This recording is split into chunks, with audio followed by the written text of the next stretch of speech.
What's your fishing level? What's your fishing level? 77? Okay. Mine's not too far behind.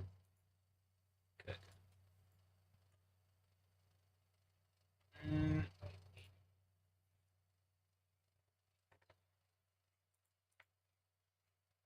okay. Yeah, I think it's 82, if I'm not mistaken. Don't go in yet. I'm gonna take a shot.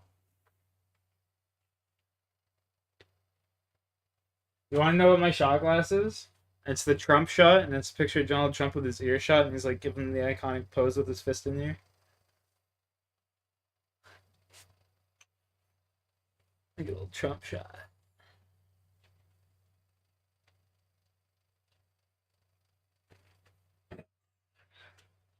You like that one, eh?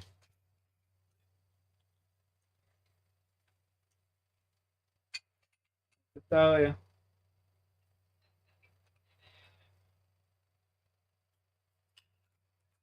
I made that actually.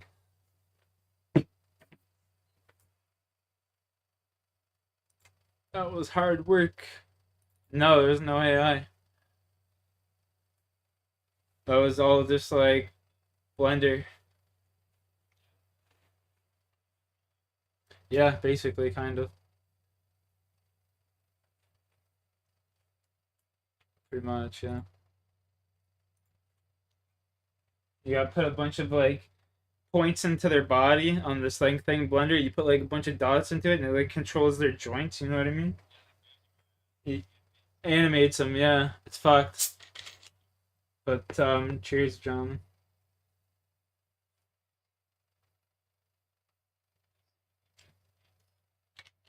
Hey, don't be saying that.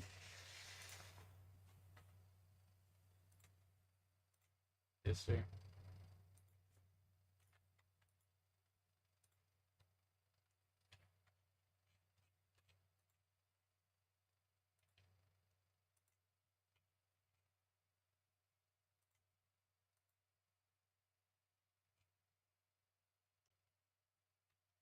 Nice little pockets.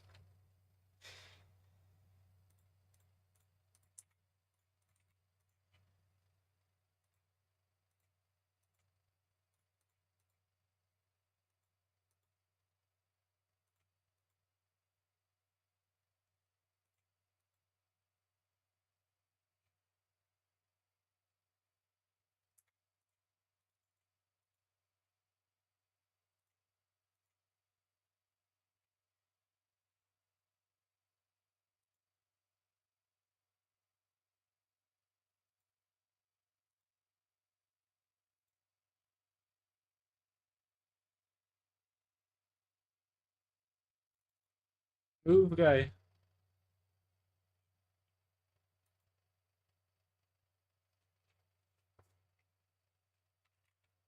My dude was like stuck in a wild animation there for a second. So I was gonna die again.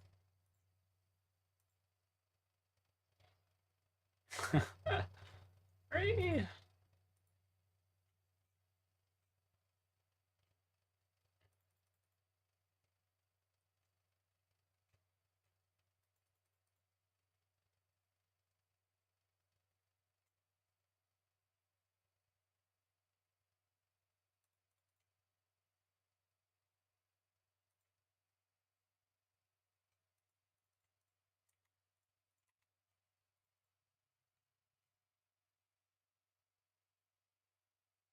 Blood runets. You can have my blood runets if you want.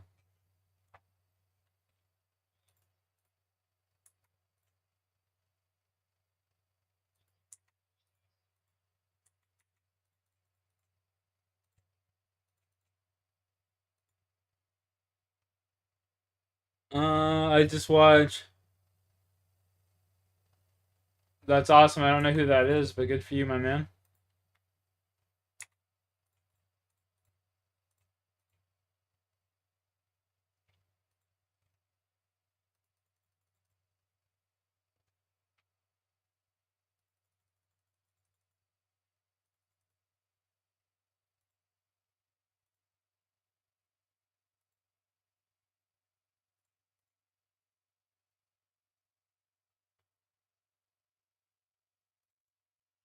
Yeah, I've seen it. A little too late.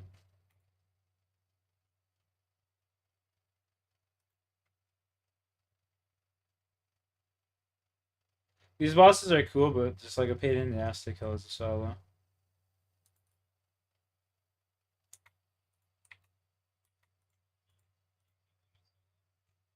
Yeah.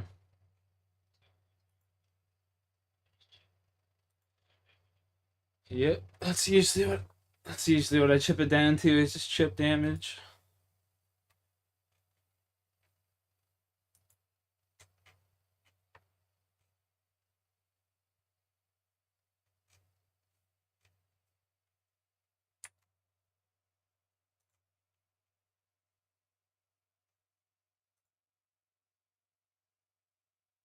Got you. Got you, got you. It's looking out.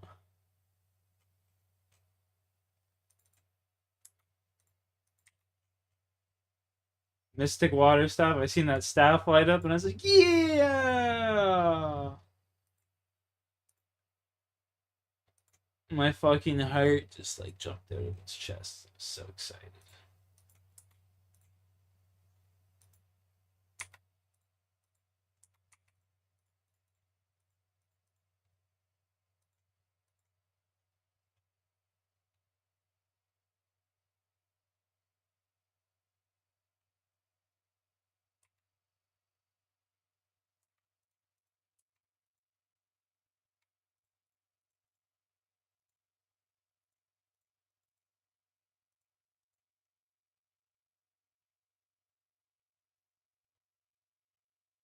Like a quadruple zero from Jackie Boy. Love to see it.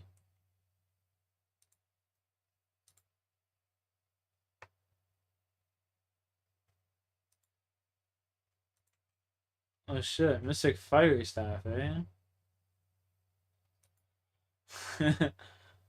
Hmm.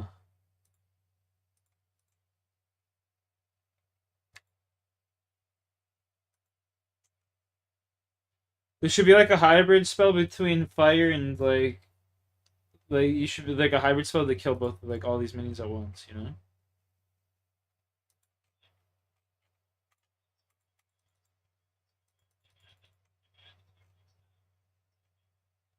Each one. Yeah, fair. Fair.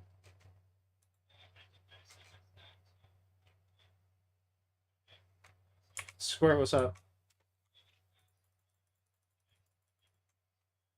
Oh, okay. Gotcha. That'd be ideal. Power what Powerball, what's that? Gambling or something?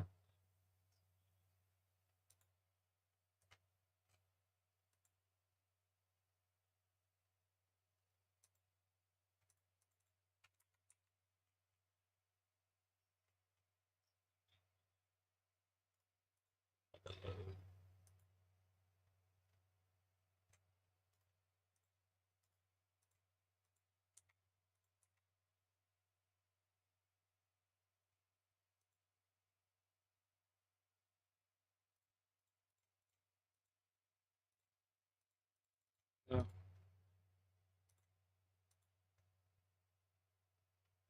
nice little proc on him there. The double proc from the boys.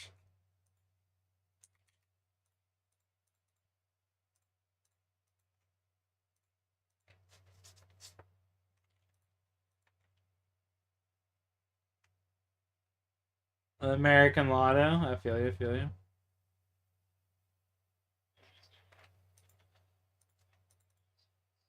Okay, okay.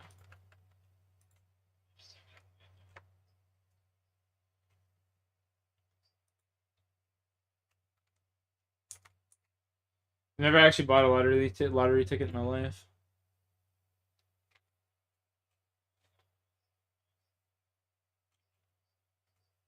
Never even had them as a gift or anything.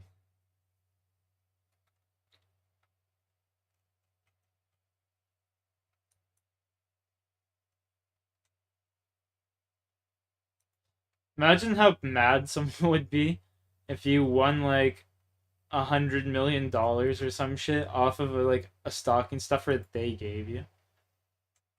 There must be some mad envy going on there, you know. Like, where's my $1 million?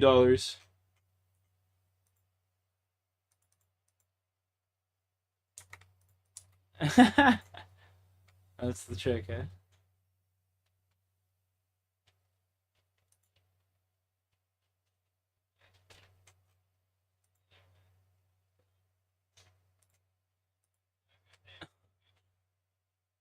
She gives you a loser.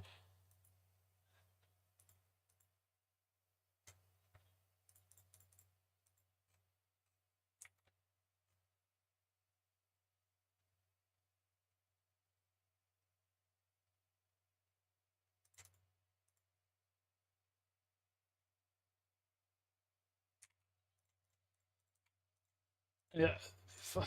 Sorry, Brute, you ain't getting shit.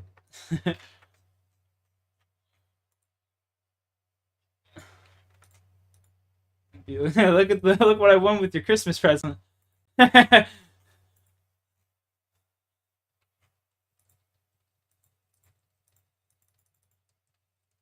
No.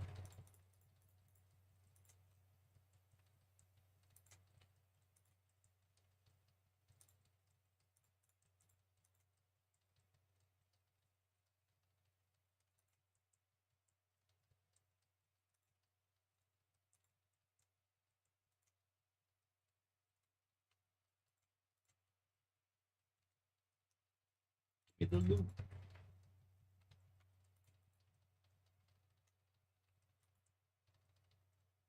I don't know if I make that. Ooh, barely.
Yeah, I just thought, dude, am I even getting like Slayer XP from killing the Ice Giant King?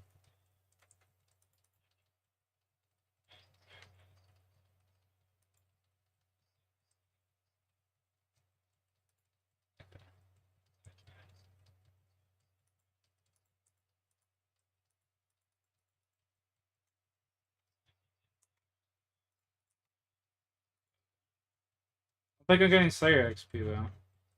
That's cringe. 100%.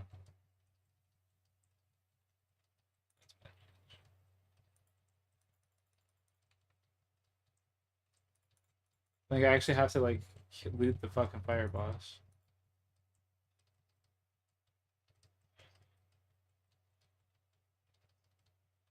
Yeah, I think I gotta loot the fire boss. It's actually cringe as fuck.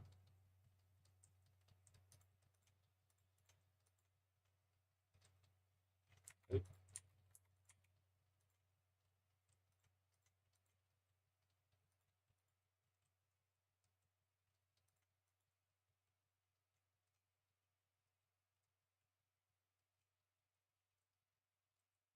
nice.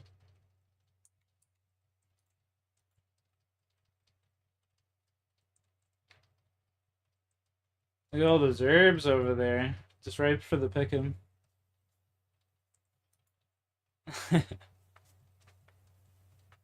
Oh my boy.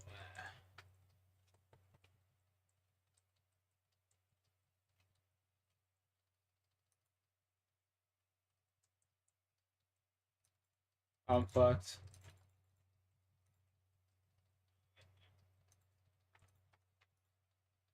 Oh, Saying hi to my boy.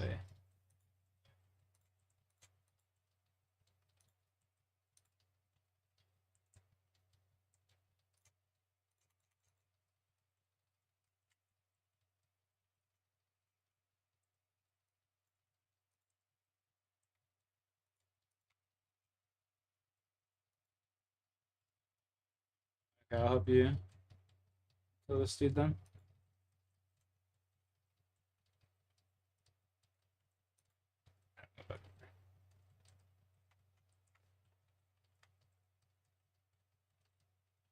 Oh fuck. I think we're good. No, I think we got it. I think we got it. We literally killed them just at like the perfect time.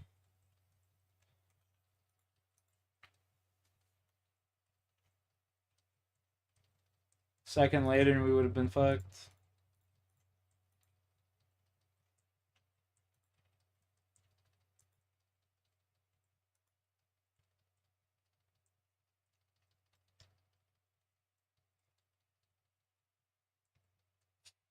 Oh, look at that. That's perfect, eh? Hey, I want that XP.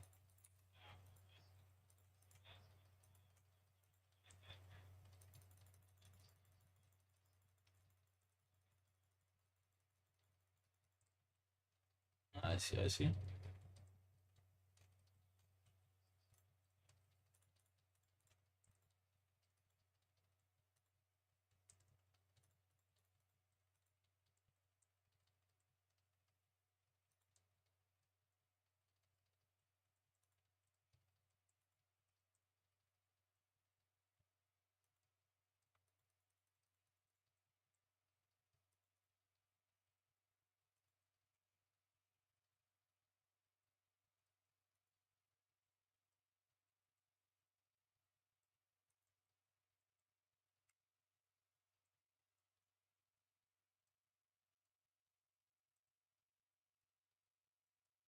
I'm gonna kill the fire boss this time. I'll see if I get XP for the Slayer task.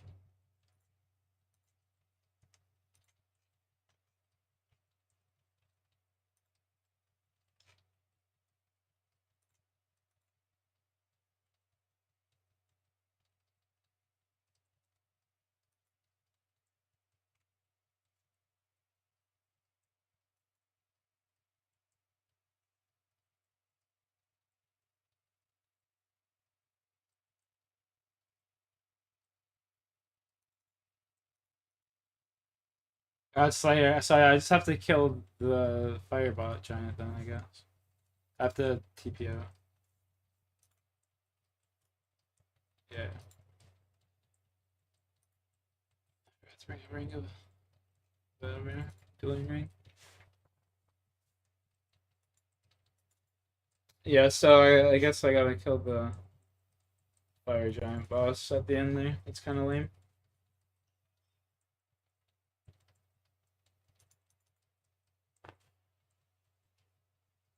I got 4,000 XP though for killing him.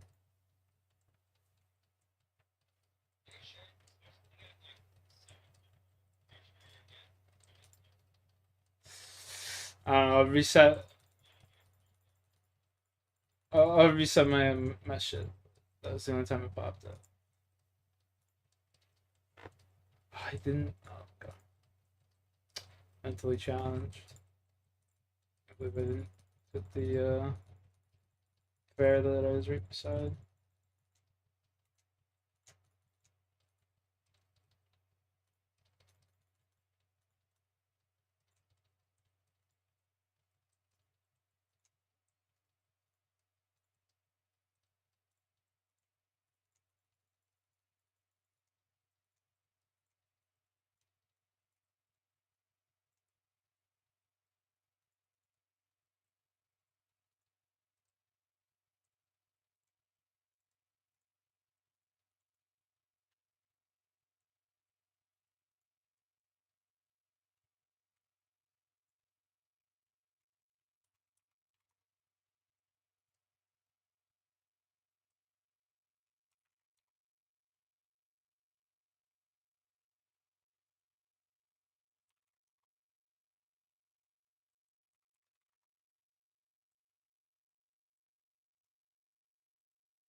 You, bro.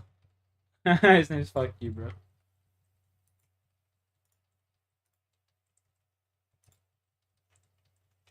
Rajat, what's up, big dog?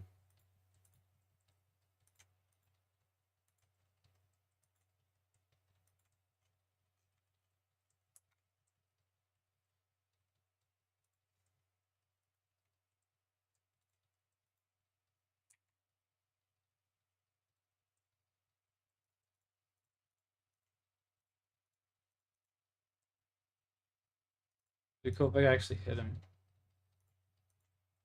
There we go.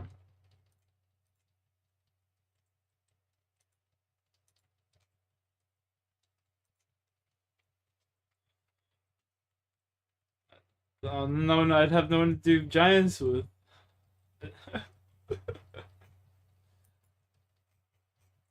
uh, you're playing the game right now with me. What do you mean? I haven't played enough yet. Well, I'll tell you what. We both gotta get the. I'll get my staff drop first, and then we'll get the doubled staff drop.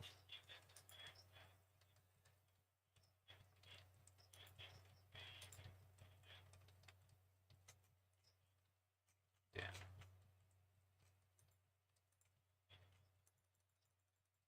I'll start looting the fire giant then. Deal. Say less. Say less. You convinced me. Help kill this douche. Yeah, I feel you. I'm running. Oh, I clicked on the wrong tile. I'm dead. I'm lagging. I'm lagging so bad. It was until that second right there. I was literally frozen in front of the giant of it, like the ice giant. I was frozen in front of him for like a solid 5 seconds there.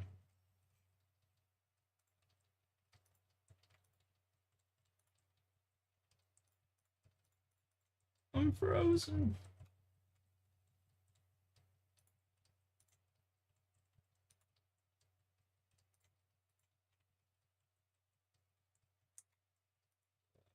Oh no.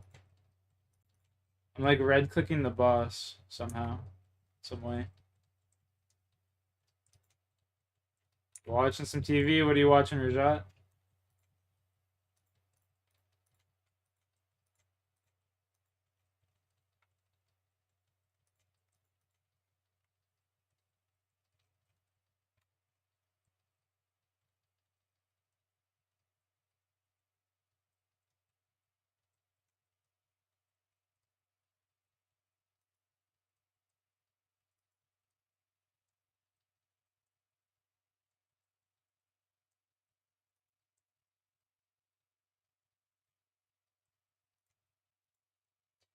$367 XP, by the way. I think I just never reset my XP slider from before. I'm dead.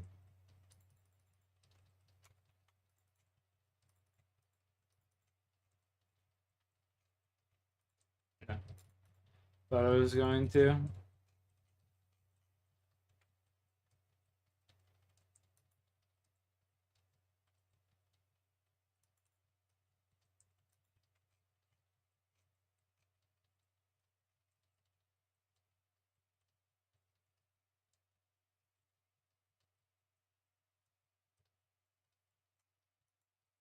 Move, Cicada, move.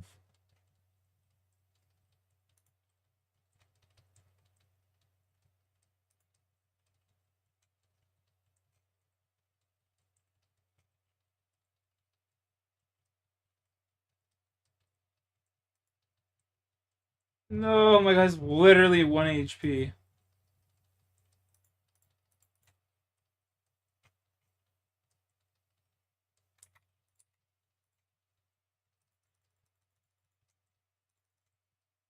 $8,000 coins. That's not sufficient.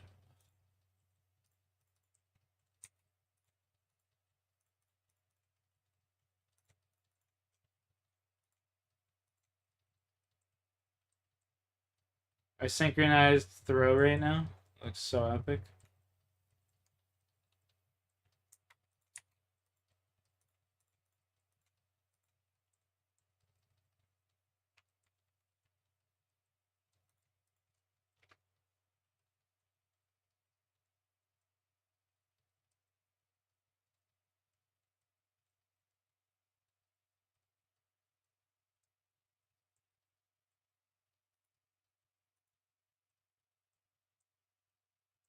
Oh, I've been alright, man. I was supposed to go. Like my buddy messaged me earlier, and he's like, "Yo, I got these two chicks over at my house. We should come. You should come over here and hang out." So I was like, "All right, sure, whatever." Stop streaming. Get ready to go over to his place. Actually, they want us to go to Burlington to her place. I was like, "Fuck that." Or not Burlington, Brantford. It's like, "Fuck that."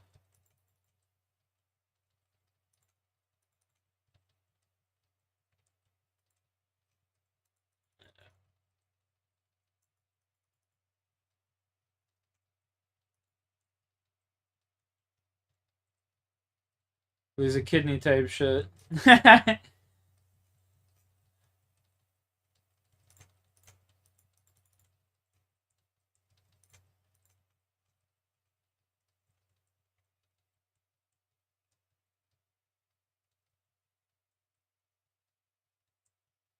Kill him! Kill him! Kill him! Kill him!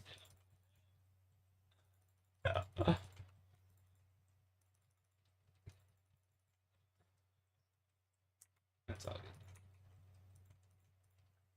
good. He's like 8 HP. I'm just like, oh, we got this. And I just watch my partner cry and fucking run to the other side of the map.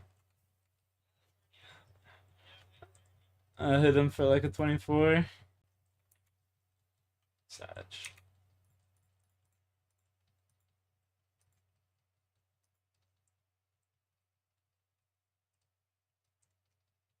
Ooh, the double procky. The trip?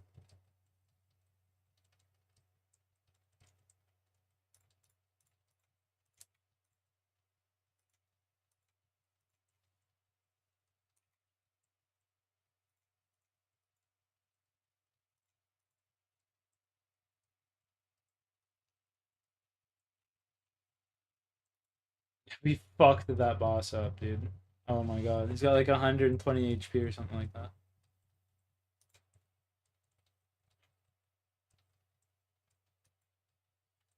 And if it's the same chicks that this guy was talking about from before, it's just like little like twirly cokehead bitch and her like obese friend that I have want nothing to do with.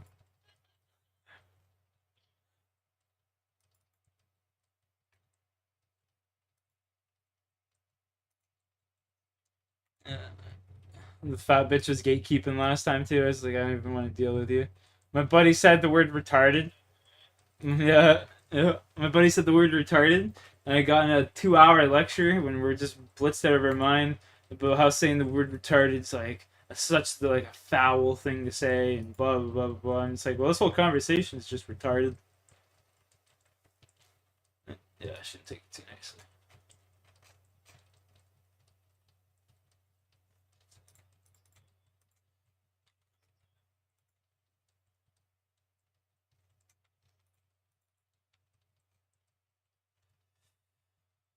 I just get drunk and listen to them talk because they say some pretty funny shit. I ain't gonna lie.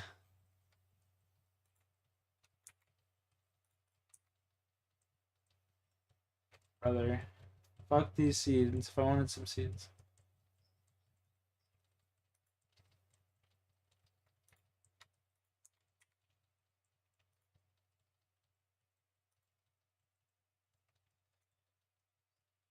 Would rather be dry here than at going for your bofa and shit.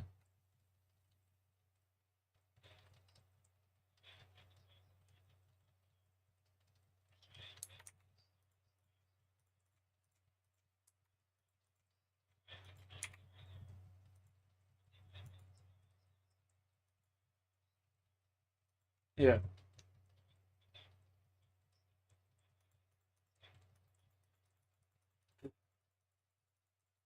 that's stupid.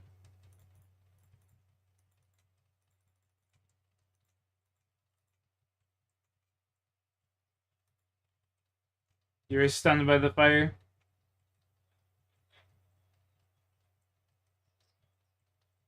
This is a supremely scuffed kill.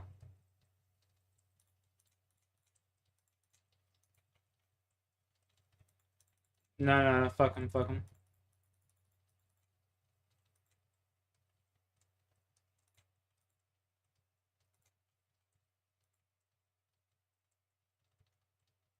How is he not dying?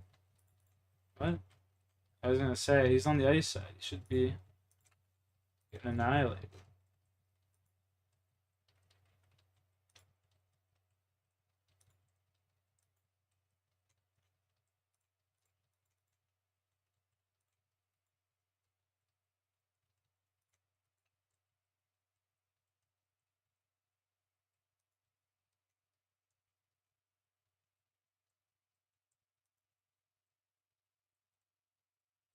Like a little picture of the cicada I sent you earlier, eh? You knew one was fat by the tone of my voice. I mean, the one like cokehead tour, like the ditzy cokehead bitch, she's actually pretty hot, which is unfortunate because you can see that her like face is start. Yeah, well, and her face is like sinking in and shit. She's got that classic cokehead look. Oh my god, grimy Rans! I can say one more kill.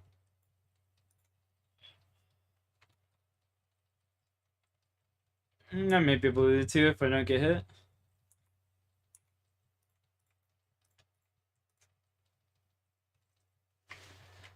See how it goes.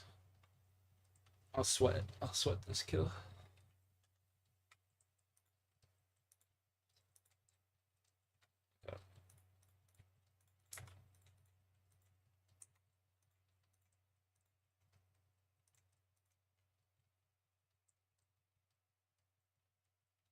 Damn, you fucked him right there. There's a 36 and a 22.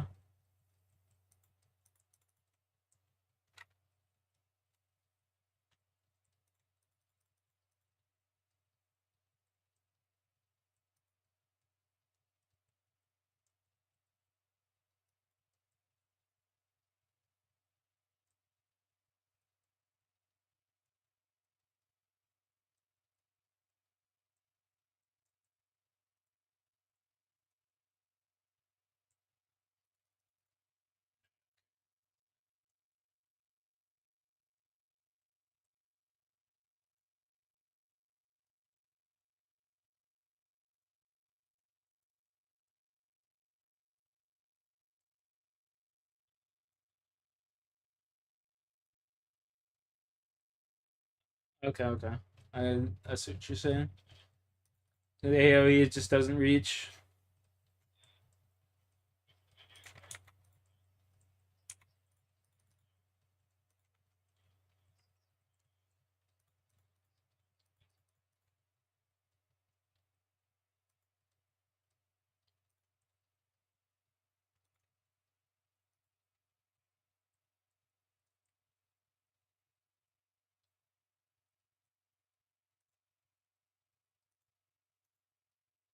You're getting chased. No, I red clicked the minion. Oh my god. That was almost cancer.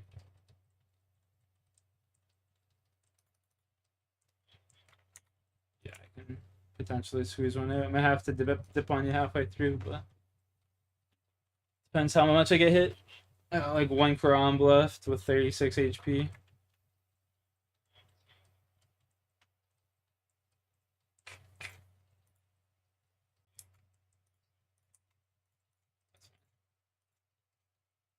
Going to the right. My right! Not yours. Uh,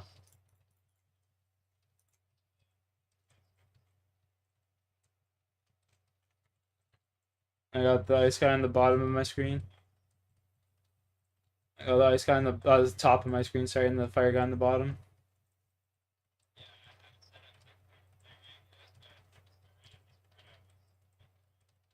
Yeah.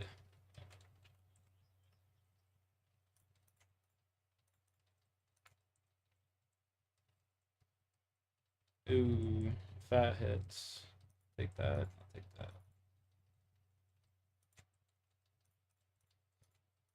Spam a spec on you. And hit 0. I'm stuck in an animation. I can't move.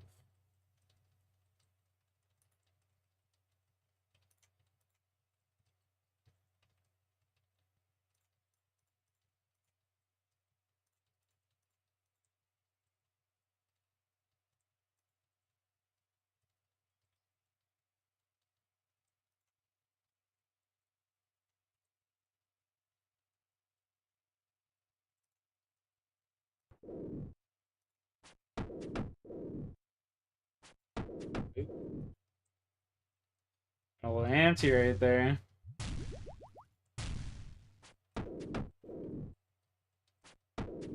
Knock on wood, I didn't even need your qualms.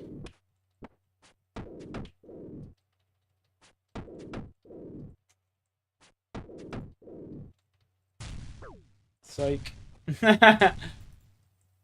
Psych.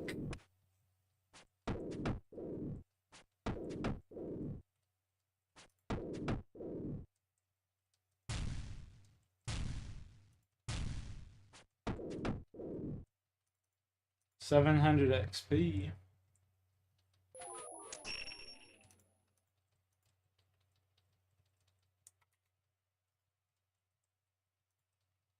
Wrong thing. Brother, what did you just get there? Grimy Lantidine and Mystic 2 Fire. fire staffs. That's cringe. 58k it says it was worth.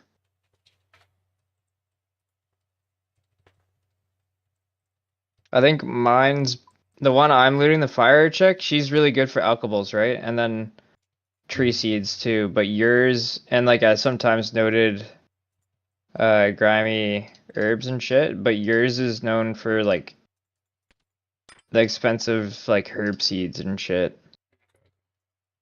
And like there's a few other things.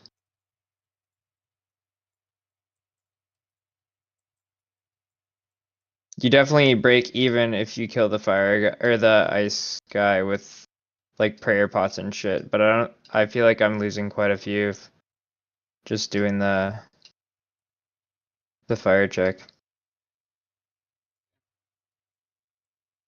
I think today I've Yeah, already used like 30 or 40 I don't really at like least. killing the fire guy too much. Like I found his rewards aren't as like beneficial.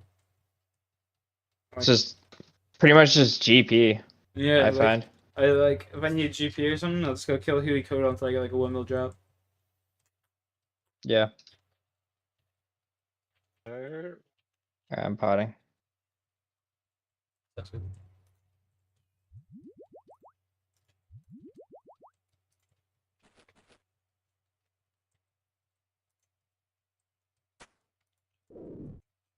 No, me and that boo were split. Oh, I should have went to the right. Fuck.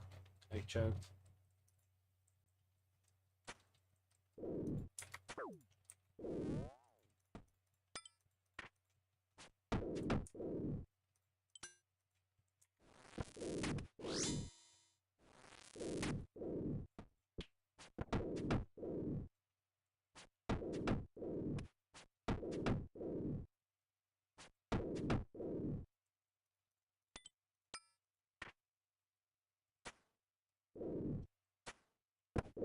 You're fucking him up right there. My god.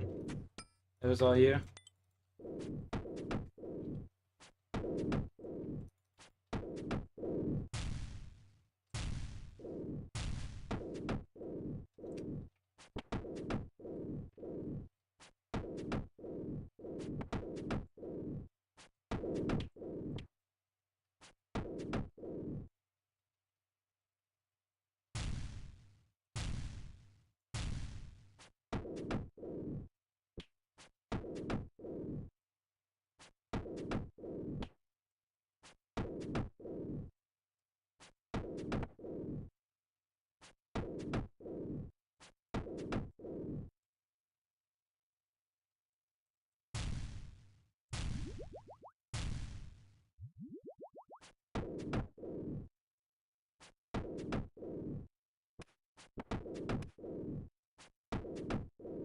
I missed one.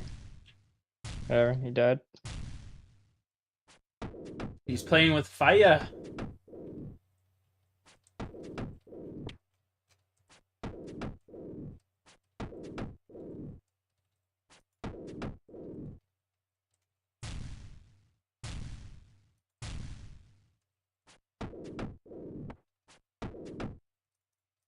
$63 Slayer.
Plant a Holy diamond. fuck.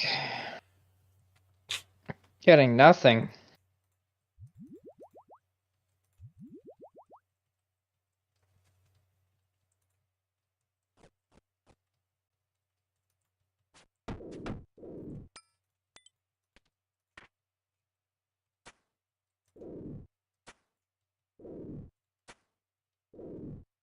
Farmer's boots. My man's out here at the Tillett farm.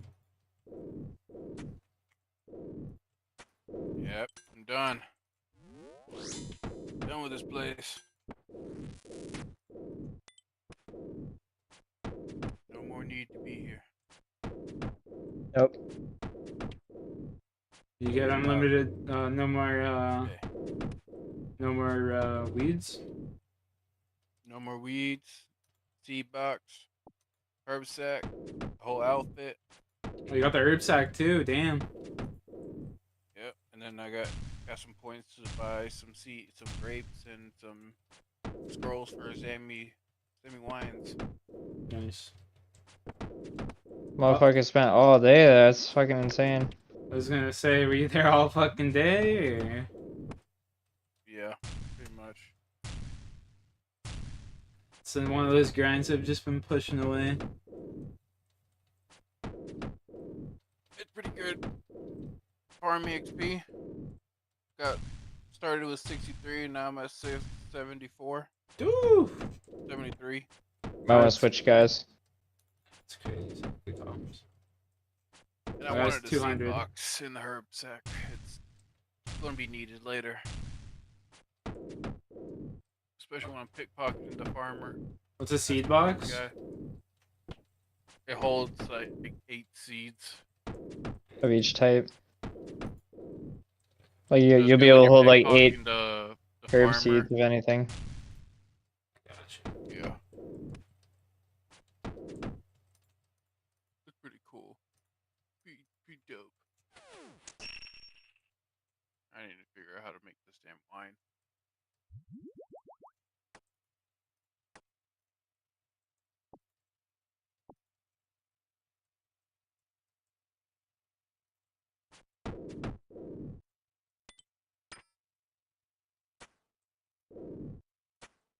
Okay, let's see.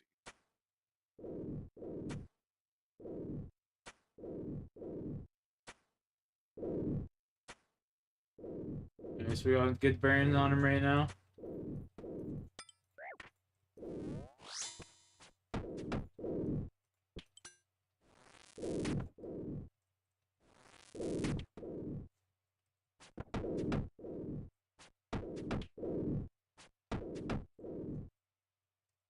No, no, no.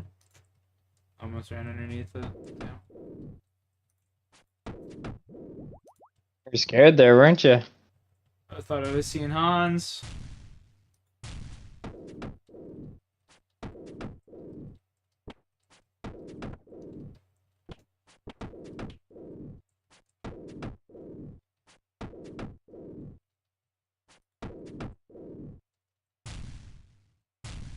Oh, I'm playing for all day though. I don't know if I'm playing any longer. Kantar too, to be fair. Me and you were on this morning. Yeah. We're still on. Nerds. Shit, that motherfucker's almost dead. I've been wanting to get this done. So I started it. I was like, I need to get this shit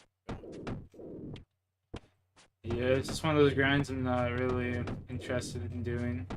It's like the thieving outfit, you know? It's not something I. Alright. Oh, you didn't get that yet? No, I did it. I did it.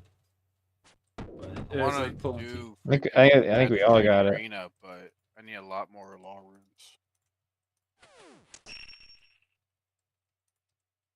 So I want to go for the mage book.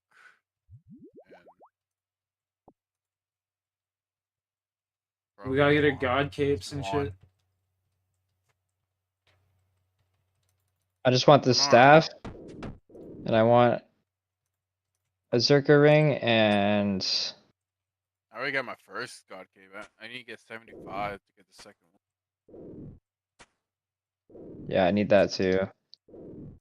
I want the staff, I want the Huey Kotal one, and then I want a Berserker ring, and then that's like the foundation of my gear. I'm pretty much good for TOA then. Maybe a blowpipe. Blowpipe would be nice. The monkey room and shit. Yeah, and Syrup Helm would be nice too.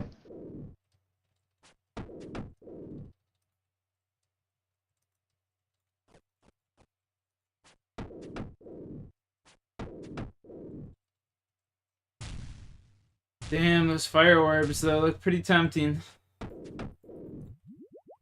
Don't even look at them.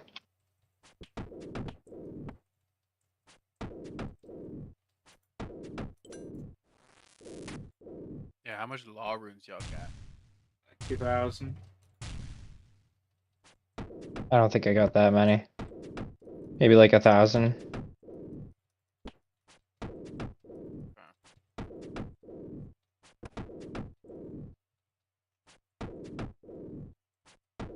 This boss shits them out. This I need one? to start doing some. I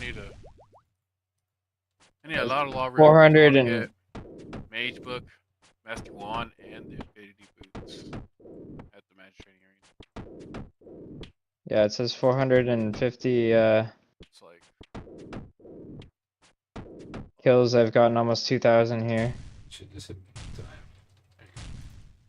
I was too busy switching. I'm not even looking at the HP to be honest. God damn it. these grapes. Another stupid necklace. 3K a piece. Oh, that's 20 necklaces just from the fire fucker. 20? 20. What the fuck? The 20th one. I probably have like 25 in my bank right now. The other night, I literally called the fucking Earth Tome. It's like, I'm getting something this KC and it's not gonna be a wand. Watch, boys. And I got the tome. It's just like, damn. It's cringe. I mean, it's whatever. It's still Call usable. again for the night. catch y'all later. You have a Alright. good night, man. Later.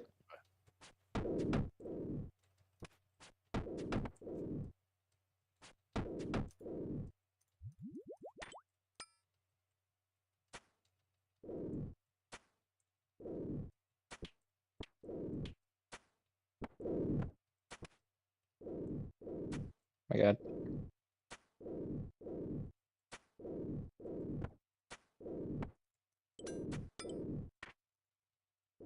Oh no. Space back on. Wow.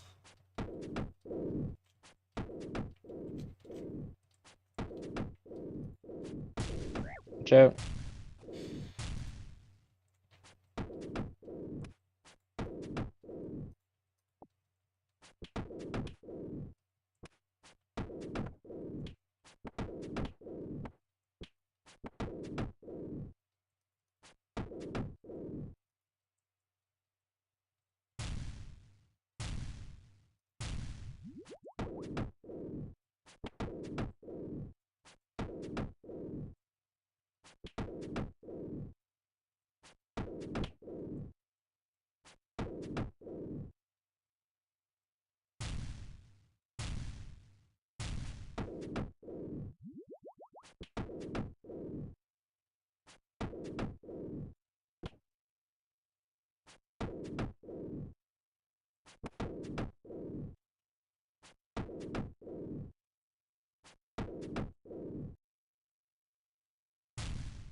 Okay, I'll do one more.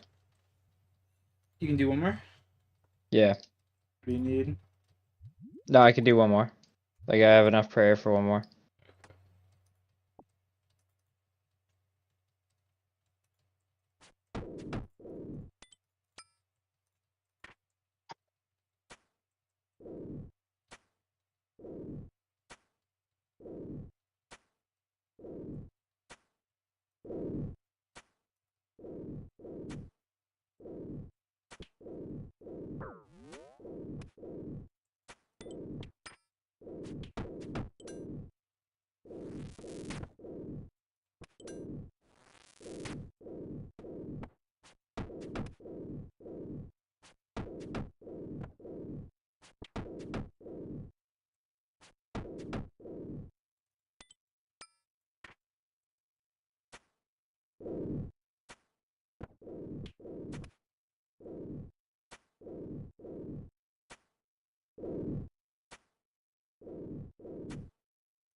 Oh, Jesus. Sneeze attack.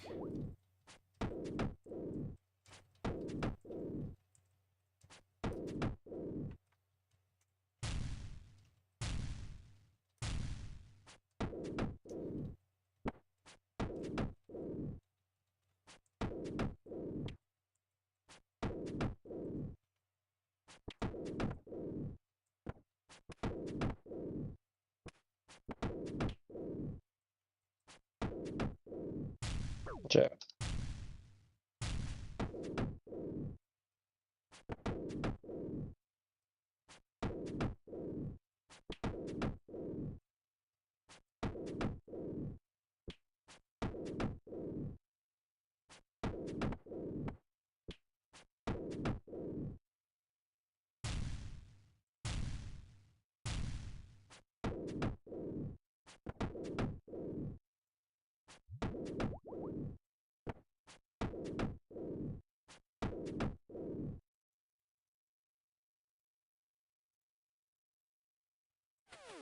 I got a bank.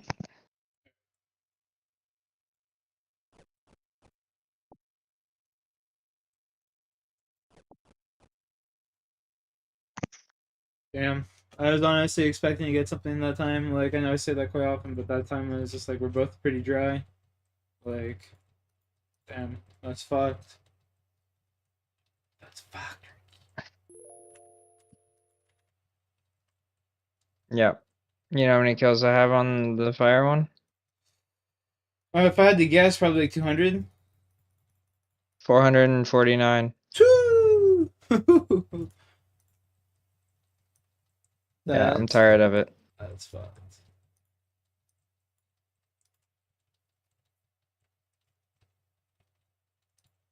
That's actually cringe. No, I'm not petting you right now. Hi, cutie. StellaHaven.org. Yeah, don't do that. Why? It sounds so promising. You know who Stella is, right? Isn't that the chick that like used to date like a mod or something? Yeah, and got Autoblock banned. Yeah. I just knew she dated a Now mod. she has. Yeah. Now she does OnlyFans. Oh, she's a cam girl or whatever now. Yeah, because she was doing like death matching for like Yeah. Okay. So it's that money. chick. She was doing like the thing out in the desert or whatever. I'm smoking a That, joint. or she just wear a Darox in like a PvP world in Lumbridge, and then just say risk fight like 1 bill or something. And she was the one that would pay people with shit, right? No, she was like, she got Buddy to like orchestrate some. She got that moderator boyfriend to like orchestrate something. I'm going in now. Okay. To like set up a death matching fucking clan for them before he got like banned and shit. I'm gonna leave you trapped there. Yeah, that's fine. Yeah. You don't need to. Oh.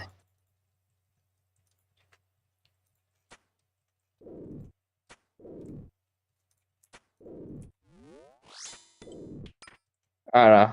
It's some scuff shit. Dude, this is some scuff shit right now. Whatever.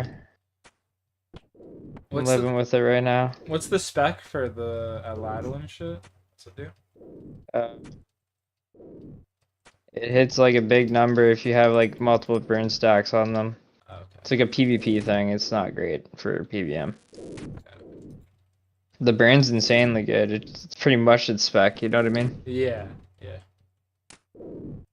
Pretty sure. It's like a spec that never stops. Fuck. Yeah, I saw that coming. Well, we got homeboy at 66 HP, so.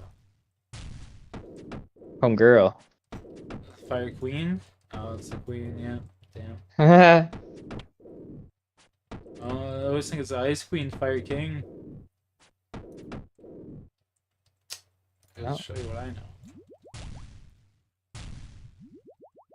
You don't use that right click often, do you? Right Your click. spammy clicker. The right click? Oh. Nah, I mean, I'm a spammer for sure. Definitely a spammy McGee. Is it just me, or did a lot of circles that we had to run to like pop up this time? Like those little yin yang symbols. What do you mean? I feel as though we've had quite a few of those already. No, like more than usual. I don't know. It's hard to say.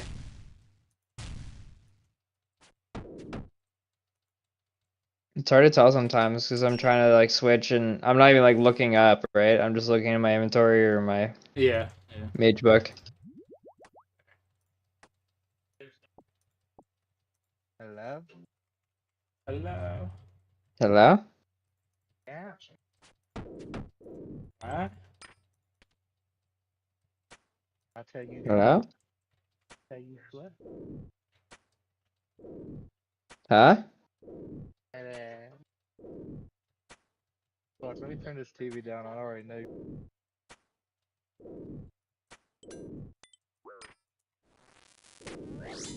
Swapped my parapass. Not fuck.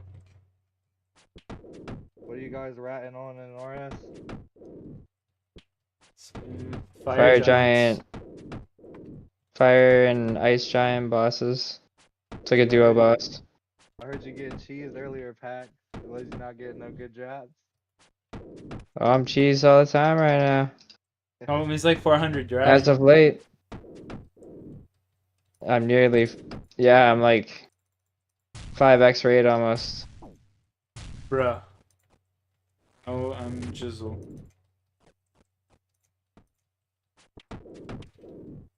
It drops a 1 in 75. I'm at 450 without it.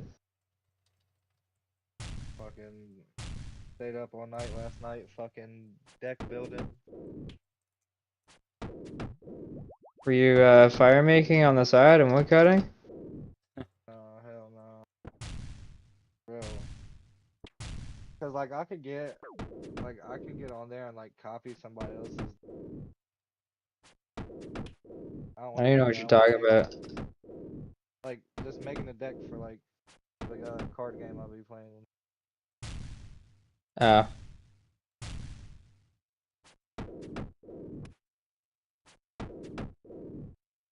Fucking a lot easier than building it.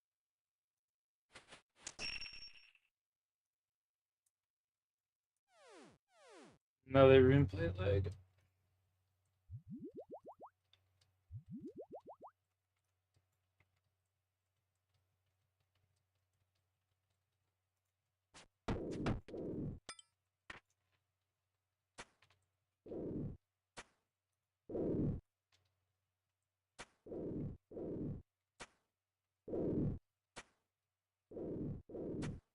Yeah, fucking death comms on Frag now got fucking people acting a fool, bro. It's hilarious. Yeah, Yeah, it's pretty funny. they little fuckers on there now.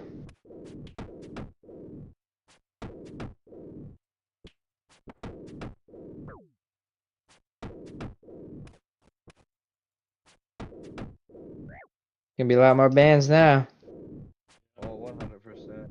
It's just like a quick, like, you could, like, 2 or 3 second fucking death comm, but. Yeah, it's quick enough to say like It's KYS quick or enough to something. call somebody and. Yeah. Ass. Call someone anything. Whatever your little mind wants to think about. God damn it. Right. It's like boxed in for a second. Good move. Misclicking gear. Getting too tired.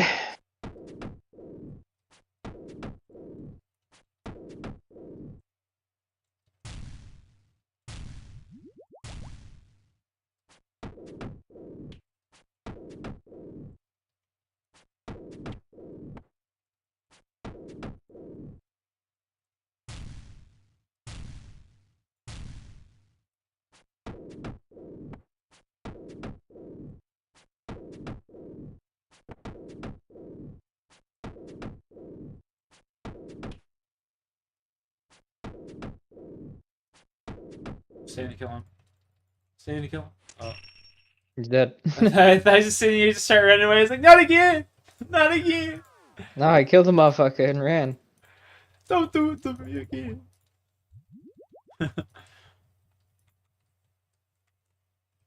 We got a runner. It's like my boy Crix, man. Whenever we used to play Apex, every time I'd go down, he'd just start running right away. He wouldn't even fight. Like, have like 2 kids down on the enemy team, he'd just start running. Like, fuck, get back here. He used to get pissed off because everyone in my chat would be like, oh, look at Blair's fucking running away again. Fucking, when's the last time you sweated some picks, Connor? Once. Fuck, we should, make a run on it again. Ah. I don't know.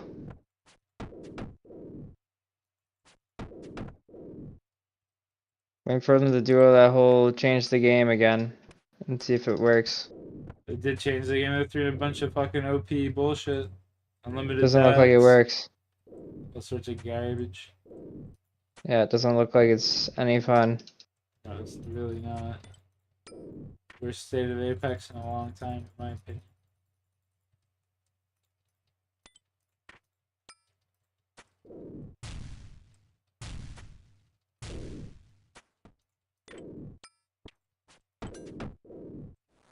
Damn it, I just switched gear and then I gotta switch again.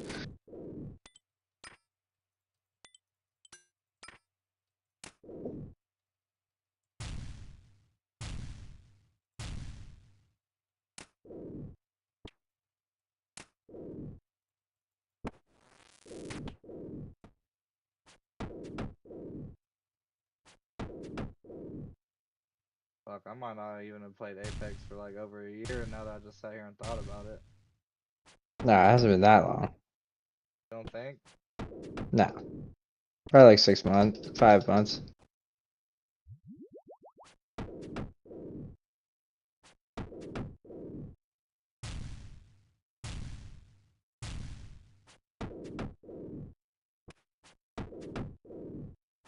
It's only been like probably like one season for me, probably like 2 or 3 months. Maybe not even 3. I'm missing out on Probably about 2 much. months. I'm missing out on much. Nah, yeah, I'm not worried about it. Kill it.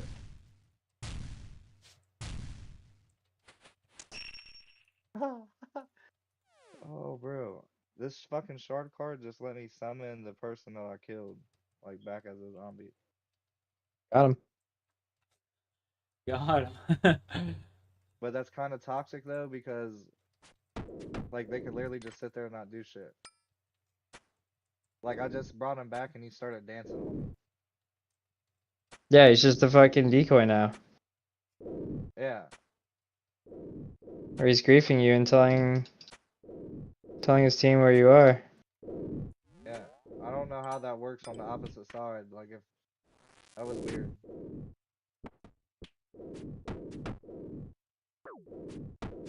They added a whole bunch of new cards with the fucking update with the comms and shit. You know, a game had like comms, right? Was Escape from Tarkov. Bro, that shit looks so fun. That's like the main reason I wanted a PC for the longest. That's why I got a PC as well. Originally, well, that and Apex. But yeah, it's the comms in that game are phenomenal.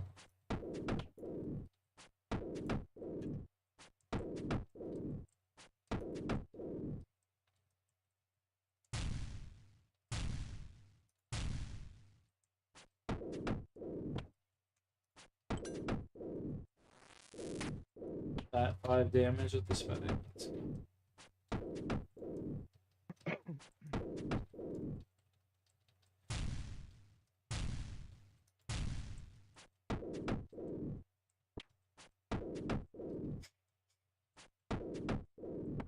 Fucking, I was watching a montage of Tarkov, and it was like like a montage of dude killing his teammates and like his teammates crashing out. And then at the very end, like on the last montage, he was like, "All right, boys, that one was on me, head ass." That's fucking hilarious. It sounds like me. Oh shit. My buddy and I used to do that shit all the time. We would run into each other in rooms, just start like panicking, screaming, and shooting. Shoot first, ask questions later.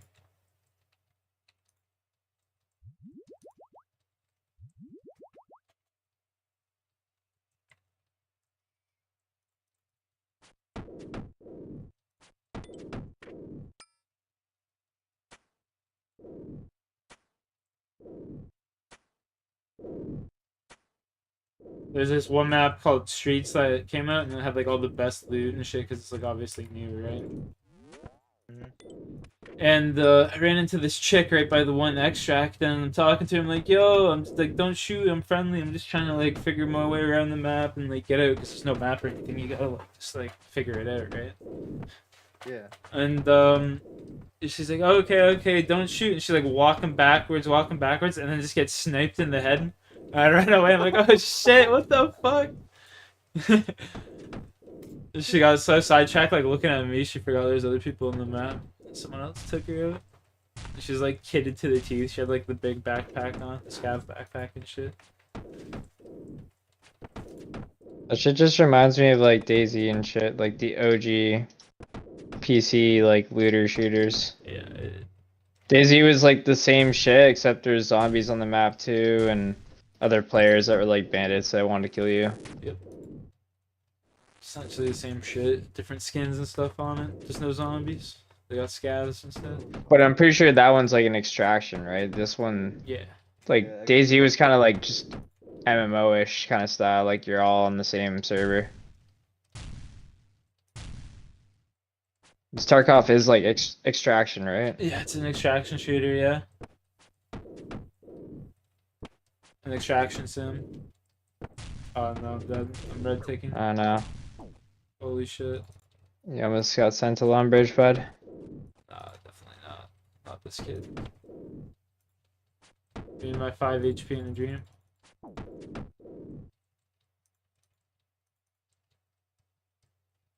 You got enough food for one more? Yep.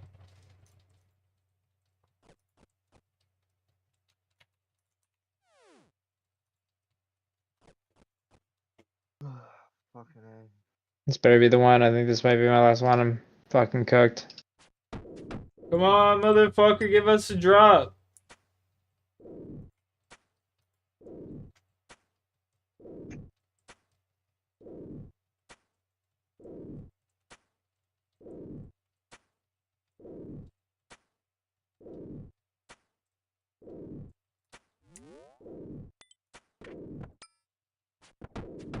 Probably already did like 50 kills today of this boss.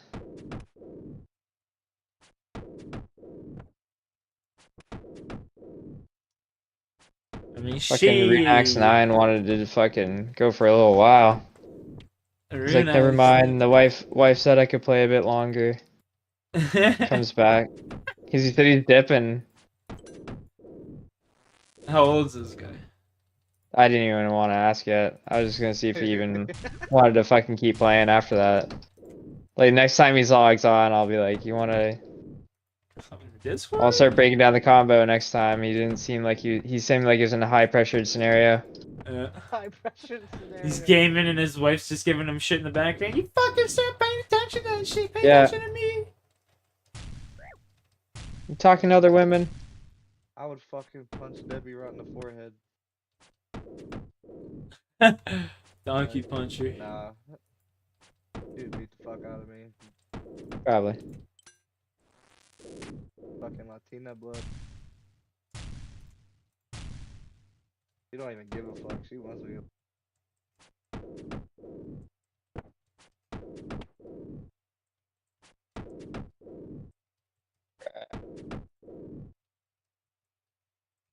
My guy's 100. What's yours at?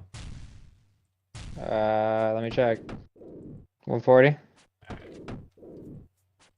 Running out of prayer though. This will be tight. If we go to the circle, trade me real quick. No, I'm just avoiding minions now. Oh. 7 HP in a dream, baby. Gotta kill this. Oh! No, I'm like splashing every hit. Got it, got it. I'm outie. Yeah. Cooked. This boss hates me.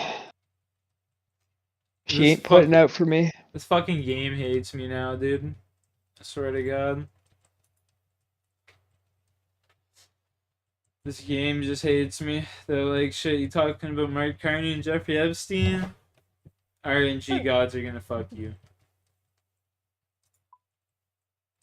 Makes sense.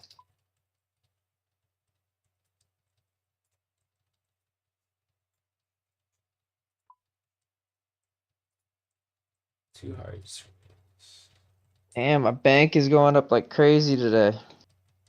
It went up like fucking 8-10 mil today. I don't know how.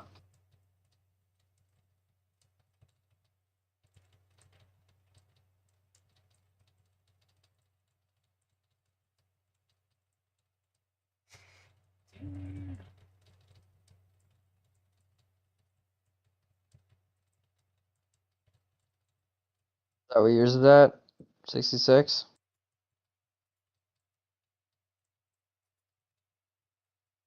Or you still got some gear on? Like 70 something. You want to throw it on? Let's see. I don't know. I was just seeing. 81. Nice. It's not bad. We getting there. We getting there.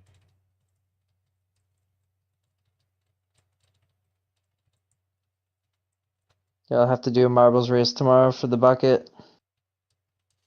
Marble race for the Bucky. I actually have marbles on stream, so I'll throw it on a Discord call or something. Put all you fuckers in there, and we'll see who gets the bucket. I'm fucking rolling this lobby. I'm fucking 8-0 right Yeah, don't let them come back, Sauce. now. Got 2 more rounds to close them out. We're up 2-0. The rest of my team 0-1, 1-1, 1-0, 0-0. Terrible. I'm about to Sometimes type it in just chat. be like that. A lot of times it be like that, but I'm about to whatever. type in chat. Hop on my back, head ass. Yeah, pull some Yoda shit.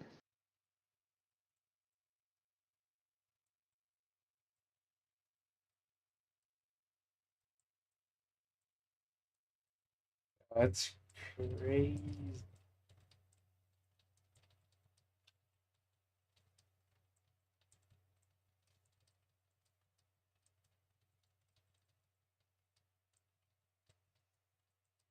I seen you've been doing my strat too at fucking the unicorns. Yeah, it helps. Those good comms. Those were good comms. They add up, trust me. I have like a couple hundred now in my bank just from doing this route. Yeah, I used 5 then and I still have 16. Like that adds up so fast. Speaking of Airbrand, might as well go do one, right? Like fuck. That's what I'm doing before bed.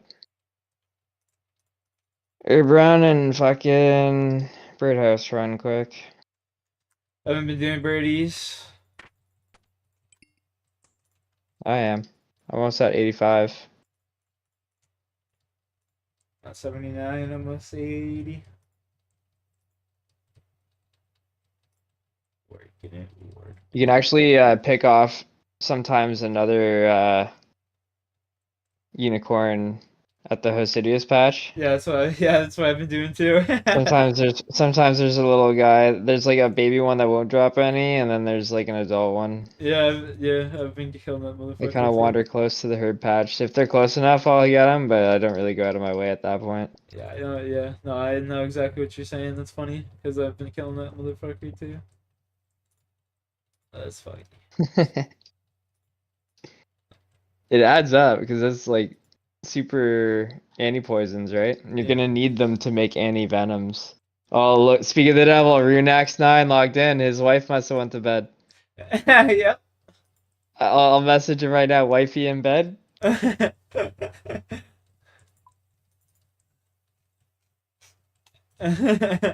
He's Time to play.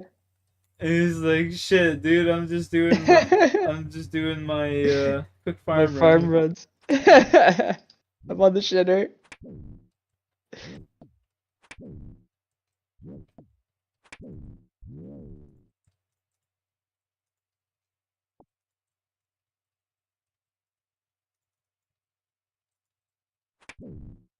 I might go just fucking camp Dagonoth Rex. He's probably thinking I'm a fucking no life. I'm still on. And I was teaching him that little move that I was doing. Yeah. The little, like, in between the slams, you're just doing the little trick. Yeah. Where you get a hit in. Yeah, it's like Razor slamming on the ground here. It's a free elk. I just went Take that. 17-0. Oh my god.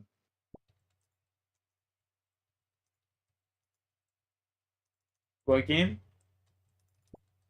Frag Punk. I haven't played It's it. like a Valorant clone.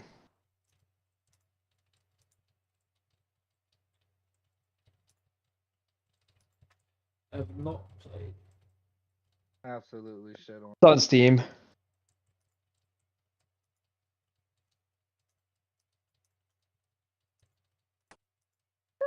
It's reported.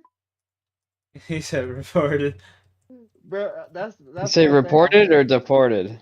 No, he said report it. But that's what I hate about playing in like a lobby full of PC kids. Like they see the fucking PlayStation thing next to my name and they're like I think talking you're shit like like an. aim assist, cheater. Dude, like bro, come on, cuz like let's get real. I mean, my PS4 costs $400, bub, and it's all natural. Head ass.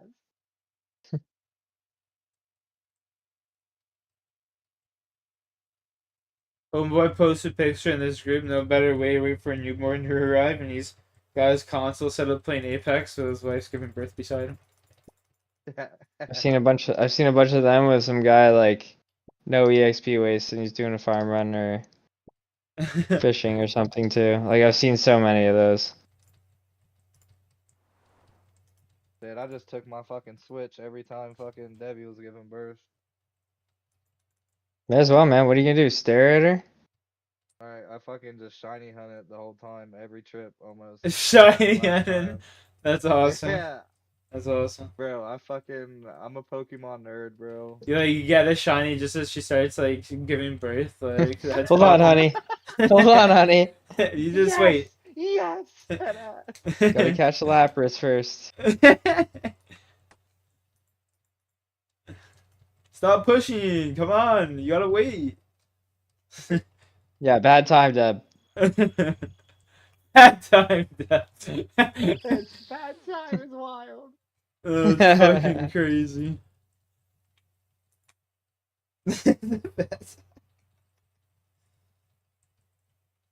Oh, buddy's like, I've been drinking, so we'll see. We'll see if she's gonna. This guy's drinking too. You guys can go together. Oh shit. Gang gang. Yer.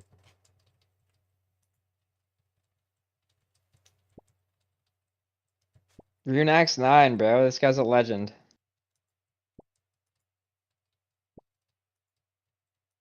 Did my name ever get changed? I think you got a log. Yeah. Be the high penguin, brother.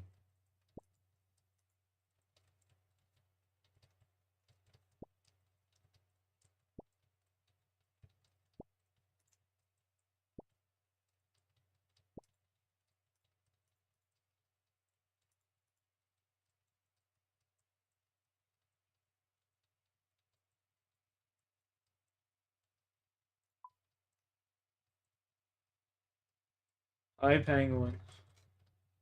Fuck, I like hash penguin better, man. Gotta go back now.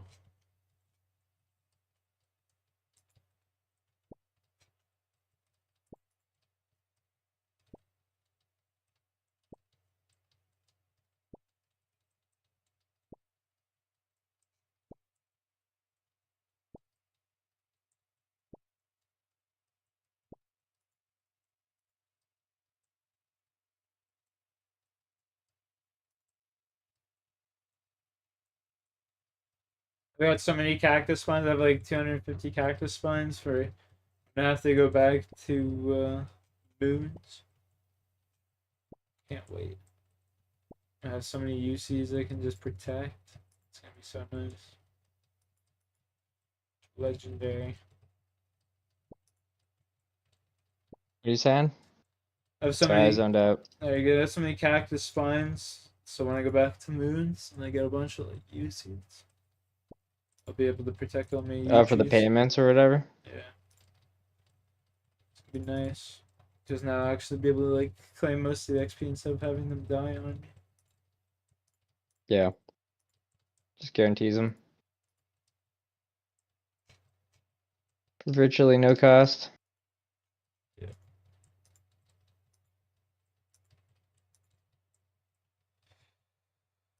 Hate it. Yeah, like that.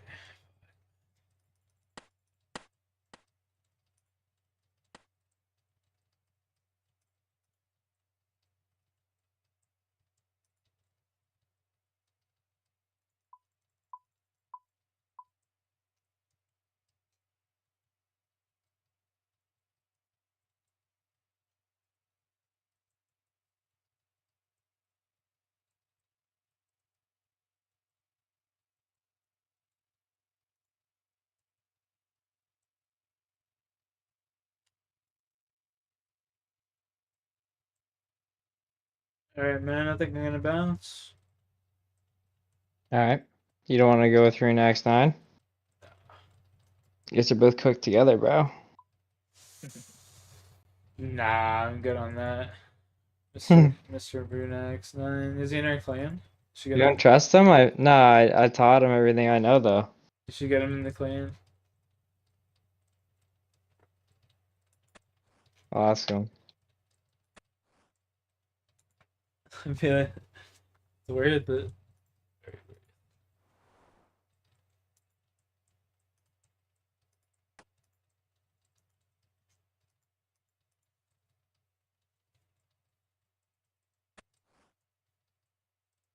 Oh, it's so fucking cringe when nobody grabs. Yep.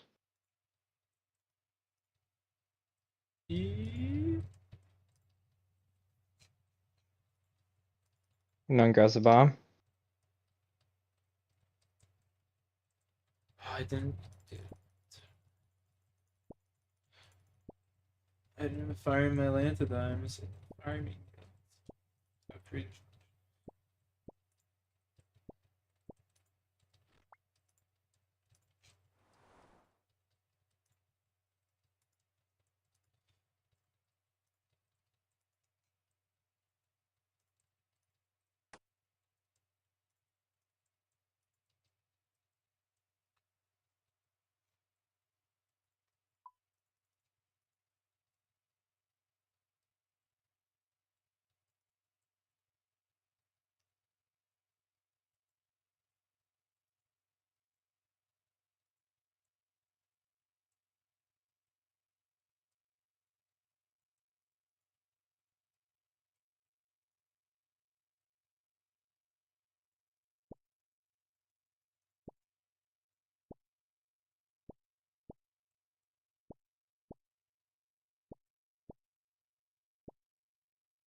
And the strawberry patch keeps going, bruv. Can't complain about that. I haven't done allotments in forever, bro.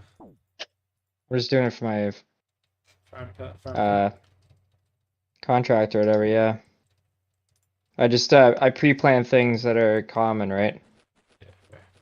Like I usually have watermelons grown and strawberries, but they asked for snake grass this time. That dummy. Didn't you ask for something I already had? How many seed packs have you opened? I've opened 93. Like individual clicks on a pack? It just says like seed pack 93. Yeah, I spam click mine, so I don't think mine's accurate. It says 381. You know what I mean? 381, what the fuck? I don't think it's accurate. I think it's just every search you do in the pack, you know what I mean? Oh, okay. I got you. So I don't think that's individuals. Like actual each time you've done it. Yeah, it's like every time you search us inside the seed pack, it gives you +1. But I think if you spam click them too fast in one tick, it doesn't count some. That's crazy. What the fuck? You know what I mean? That's crazy. This game, I love its little quirks like that. Well, it's just a plugin, right? Sometimes it can't keep up with things like that.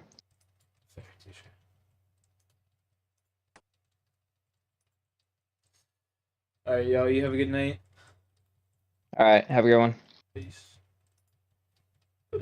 Peace.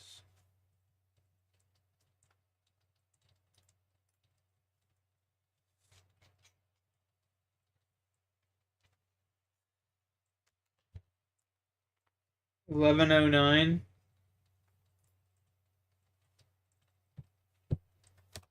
Gentlemen. I think I just go camp Huey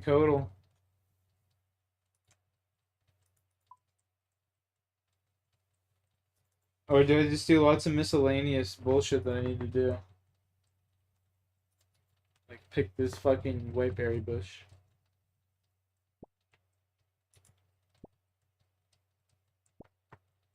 Like, I should just go do lots of miscellaneous bullshit I need to get done.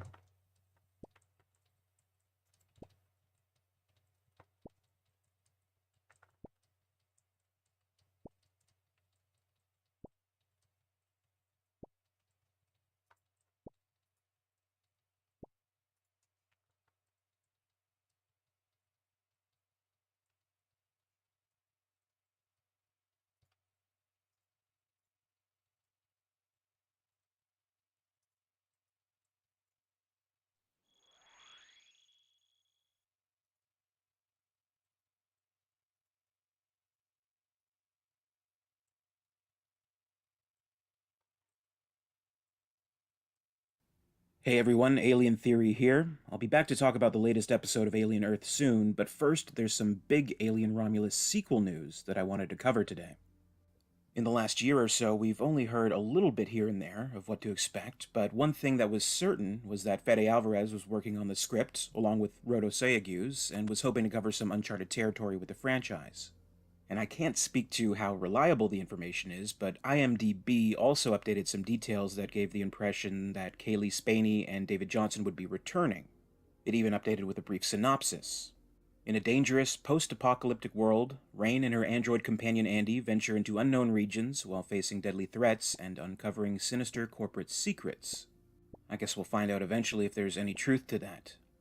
All this time, I think we all just kind of assumed Alvarez would be taking on the role of director again for this sequel, but in a shocker revelation yesterday, it appears that will not be the case. In an exclusive interview with 2Fab, Alvarez disclosed some of the plans for Alien Romulus 2, and that he would not be taking on the role as director. Here's what he had to say. We just finished the script, actually, for a sequel to Romulus. But I'm going to pass the torch on this one as director. I'm going to produce it with Ridley Scott, we're going to produce it together, and we're right now trying to find a new filmmaker to come in. I think that's usually what has happened, except for Ridley. Filmmakers come, you make one, and you pass the baton to the next one. But we wrote the story because we really love what we started with Romulus, and we want to continue the story. We love the story, and now we just want to find a director that really wants to go for the jugular. I think the knee-jerk reaction to a lot of the fans of Alien Romulus is that this is unfortunate news. This movie specifically brought in many new fans to the series, and whether you've been a fan of the series since the beginning or have just discovered it, whether you personally like the movie or not, it is something to celebrate. It brought the world of Alien, and everything with it, back into the pop culture forefront in ways that Prometheus and Alien Covenant did not. I love those films, and so do many others, but that is the case. Alvarez very quickly became someone we can look to as an authority on Alien, and he brought his own style to that Honestly, film fuck that these worked hard foods very for well. now. I'm just dropping them. With Ridley Scott in the producer role, we had a satisfying interested? generational balance, and when I look back on the promotion for Alien Romulus, what always stands out to me and fills me with all the joys of being an Alien fan was seeing those two together talking all things Alien. Alvarez knows the series well, and is indeed an authority, and in keeping with the tradition that he as a fan knows all too well, one of the things that keeps the franchise so interesting is in introducing new blood. Alien has become this entry point for new directors each time around, introducing their own vision to the concept, and Alvarez clearly understands this. So I actually take this as pretty wonderful news. And while he may not be directing, he's obviously very involved. As he mentioned, the script has been written, he'll be a producer along with Ridley Scott, he will definitely have the creative input. And there will surely be a lot of fun in finding that new voice and that fresh blood. I am sad to see Alvarez step back from the directing position, if only because I trust his vision and what he's already achieved with Romulus, but also I'm really excited to see what a new director can offer. It should also be noted that there's no evidence whatsoever that this has to do with any kind of disagreement or creative dispute with the studio. It does seem to be purely his choice and what he wants to do. In fact, in that same interview, he was asked for the reasoning for stepping back as director, and he mentioned that he and Sayaguz have been working on a passion project that had been left on the back burner for quite some time now, and it's something he really wanted to focus on. So, for sure, handing down the directorial duties to someone else will give him the time and freedom for that pursuit. But I think that, just like Ridley Scott, Alvarez has reached a point where he will always have an association with Alien, and his own input creatively will come down to how much he may want to be personally involved.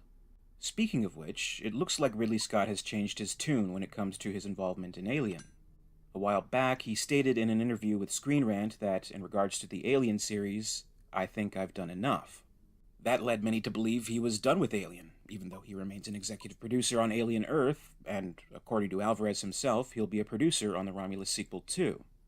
But the hopes of Scott becoming a little more hands-on in the future of Alien have been rekindled in a recent interview. Specifically for those who are still holding out hope that we may see a conclusion to the story he set up with Prometheus and Alien Covenant. Last week he spoke to The Guardian and was asked, will there be a third Alien prequel and a Gladiator 3? His response: Gladiator is in process right now. Another Alien prequel? Yeah, if I get an idea, for sure. Maybe not the most rock-solid, definitive confirmation in the world, but it's enough to inspire just a little bit of hope that we just may see more of David 8 and Ridley Scott's prequel story sometime down the line. And why not?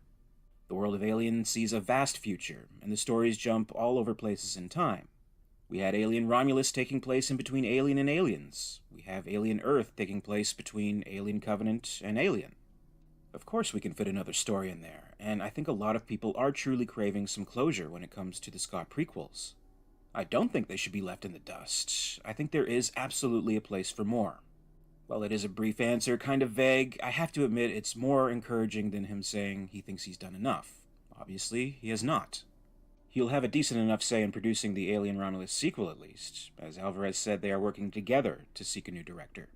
Hopefully they'll be able to find someone who has the appropriate style for Alien and the skills to, as Alvarez put it, go for the jugular. Who do you think should be the next director to take on the Alien series? I have a couple of names myself I'd like to throw in the ring, just for fun. Demian Rugna, who directed the superb When Evil Lurks, easily one of the best horror films of recent years. Dead. This is a director who knows how to raise tension and urgency and keep it going throughout the entire film, along with delivering some truly gruesome moments.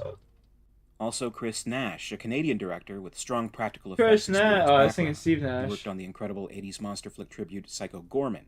He recently wrote and directed In a Violent Nature, another recent horror favorite of mine. This was a very small budget, but he created some beautiful imagery and seamless special effects in this unique take on the slasher genre. It also has one of the gnarliest and most talked about kills of recent years. I think either of these directors would make a great fit for Alien, though it doesn't have to be exclusively based on experience in horror.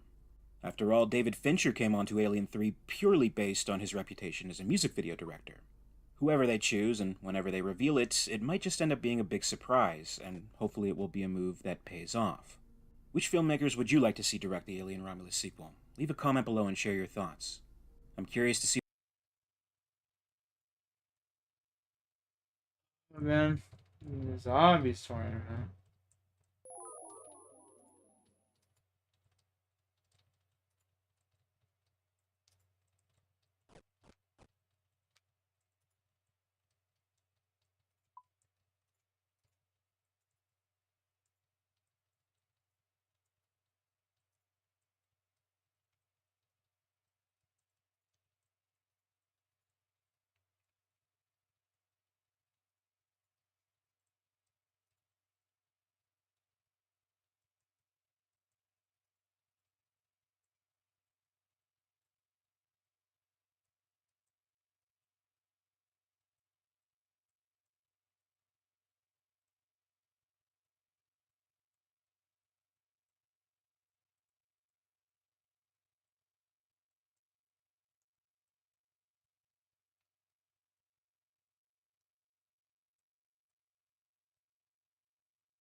No.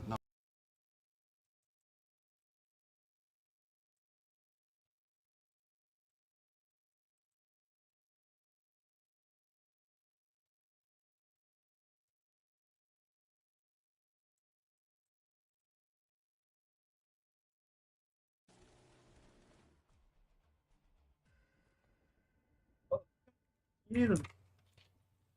You need him.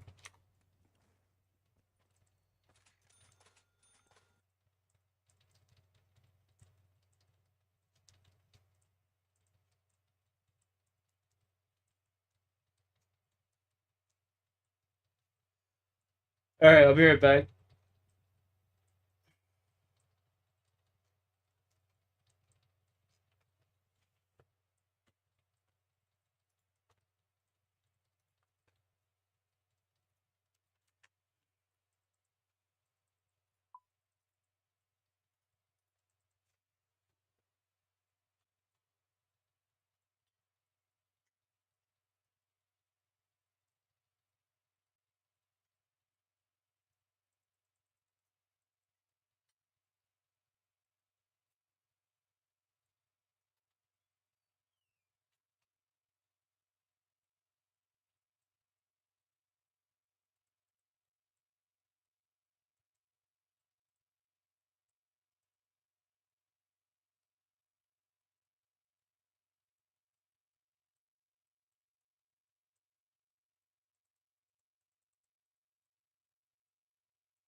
We got the first female umpire in MLB history. We got the second female umpire in MLB history. And now we got the new most hated umpire in baseball. And the biggest shock of all is that it's neither of the women. 2025 out here breaking a ton of barriers. What a year. And by the way, that woman thing was a joke. Don't worry. I'm the biggest civil rights activist you probably know. Women, men, blacks, whites, etc. I hate them all equally. Call me Martin Luther Killmonger. I don't know. Anyway, thank you for being here. I love you guys so much. Subscribed or not. And if you haven't joined the 49% Elite Humans, consider hitting that button if you enjoy the videos, as ever since Angel Hernandez retired, the world has been wondering who can take up the mantle for worst and most hated umpire. It's a very sacred mantle, probably on the level of the Pope. So we got to be very careful on who we choose to carry this title, but we may have found him, at least for now. And his name is John Cena.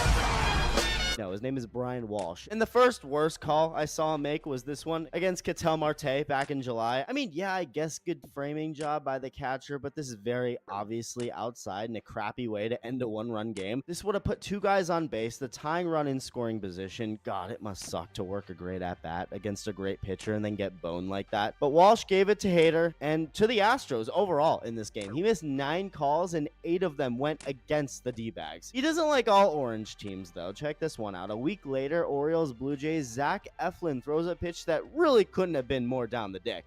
Called the ball. I mean, this is one of those where it was so shocking. It took Eflin and catcher Adley Rutschman a couple seconds to realize it wasn't called a strike. Rutschman went in a shock. Took him a second to throw the ball back. Eflin does a double take like he just saw a Cyclops in the stands. Like, what is going on? Ironically, the Orioles actually overall benefited from Walsh's bad game calling for the whole game, but there are a couple things regarding Brian Walsh that are very interesting. Number one, an Astros bias, whether it's intentional or not. The Astros seem to really benefit from Walsh umpiring their games. You saw the Marte call, but Walsh has umpired 4 Astros games over the last calendar year, and his calls have favored the Astros in all 4 of them, with 3 of those 4 games being decided by 1 run. So those calls mean that much more with the game on the line. Not stating anything about how intentional it is. It's just admittedly interesting. Okay, well, here's where it gets crazier. In the latest chapter of this Brian Walsh arc, we got the most recent Astros game he was behind the plate for, Astros-Yankees. Walsh missed 21 calls in this game,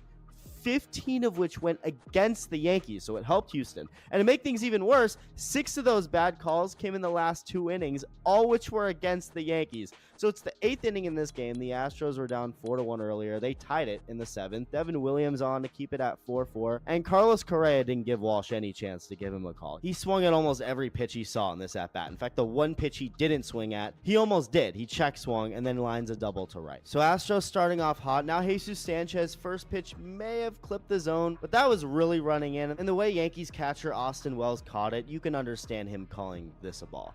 Next pitch changeup in there, called a strike. But then there's this next pitch that's also a strike, and they question whether he swung or not. They rule it no swing, but that shouldn't have mattered. It should have been called strike 2. Instead, it's 2-1, another check swing, 3-1, and then he walks him. To start this outing, that one pitch to Sanchez was really the worst one. After that, he strikes out Yainer Diaz, then Christian Walker makes his ancestors proud by walking, and Walsh called all these right. Even this one on the corner to get it to a full count. And Williams obviously wanted this pitch, but it is outside. Out comes Ramon Urias, and he punches him out. Okay, great. One more out to go and get out of this.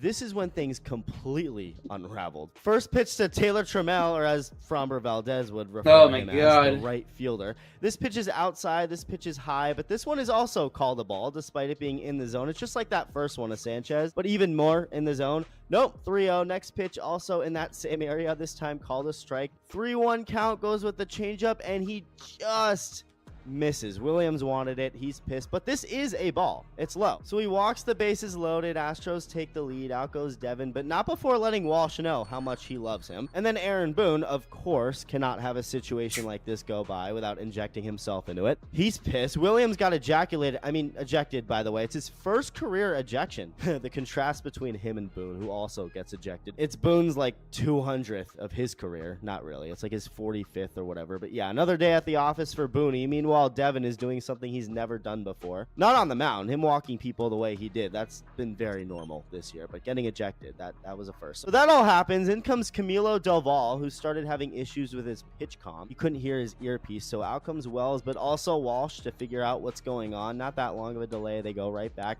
Then Jeremy Pena takes the second pitch. He sees a 99-mile-an-hour fastball into right field to drive home another run for Houston. It's 6-4. Oh, it gets worse. Then Doval is called for a balk. He gets called for a balk, throwing his first pitch to Yordan Alvarez, so that forces another run home. The Yankees are all confused. Like, why? Why is that a balk? Jazz is getting an explanation. He's like, damn, well, at least I better not get screwed over on a call. Doval then starts having more issues with pitch comm, so Wells has to come out again. And there's actually something Wells said after the game on how Walsh handled this situation. Wells said that Camilo Doval doesn't really speak great English, and the Yankees only have one pitch comm that really works with just Spanish. And, well, Walsh didn't seem to care what the deal was. He apparently told them he gave them a chance to fix it the first time that they went out there, and then decided that it was a disengagement, and Wells and they were trying to explain to him their case, which is what you're seeing here. And Walsh said that they were lucky that they didn't get a violation and that it was just a balk.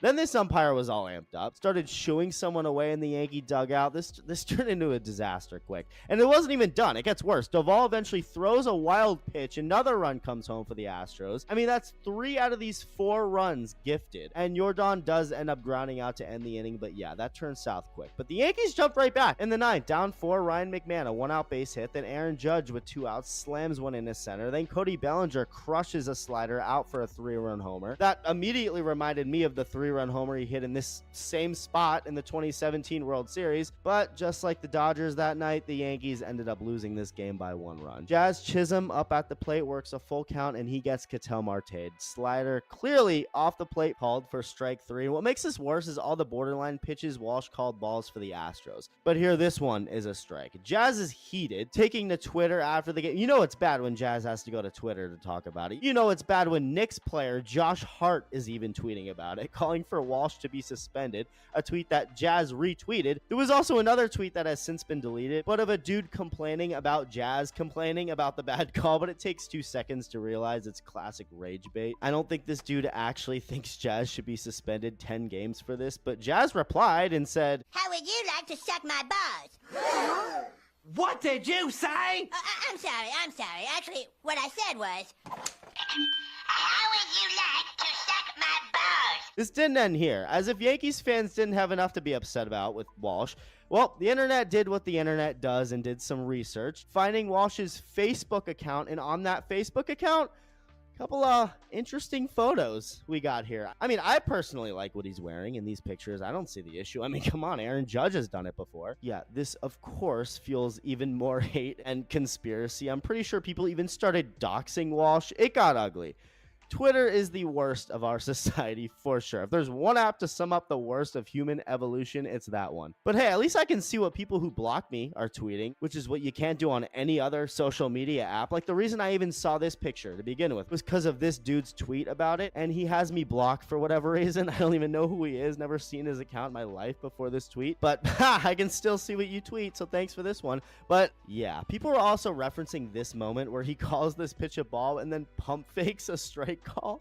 Like, he flinches after a second as if he's about to say strike and then doesn't. Bro's character just glitches out. Now, the most realistic scenario here is that Walsh really is just a bad umpire. Last year, Walsh called, I think, the worst game of the season. He missed 24 calls. In fact, it was so bad, it was the lowest rated game in like 2 years. And it was a Yankee game, but when you look at it, a lot of these calls, it wasn't that one-sided. I mean, he helped Yankee pitcher Luis Gil out a lot, and he also called several pitches in the zone to Yankee hitters balls. And then about a month ago, he called the lowest rated game of this season too. He also missed 24 calls in this one. It was really bad, but I mean, look who's playing. It's the D-backs and Rockies. Like, this has nothing to do with the Yankees or Astros or Red Sox. So the most consistent and obvious thing I see is just how bad Walsh is at his job, not necessarily any bias.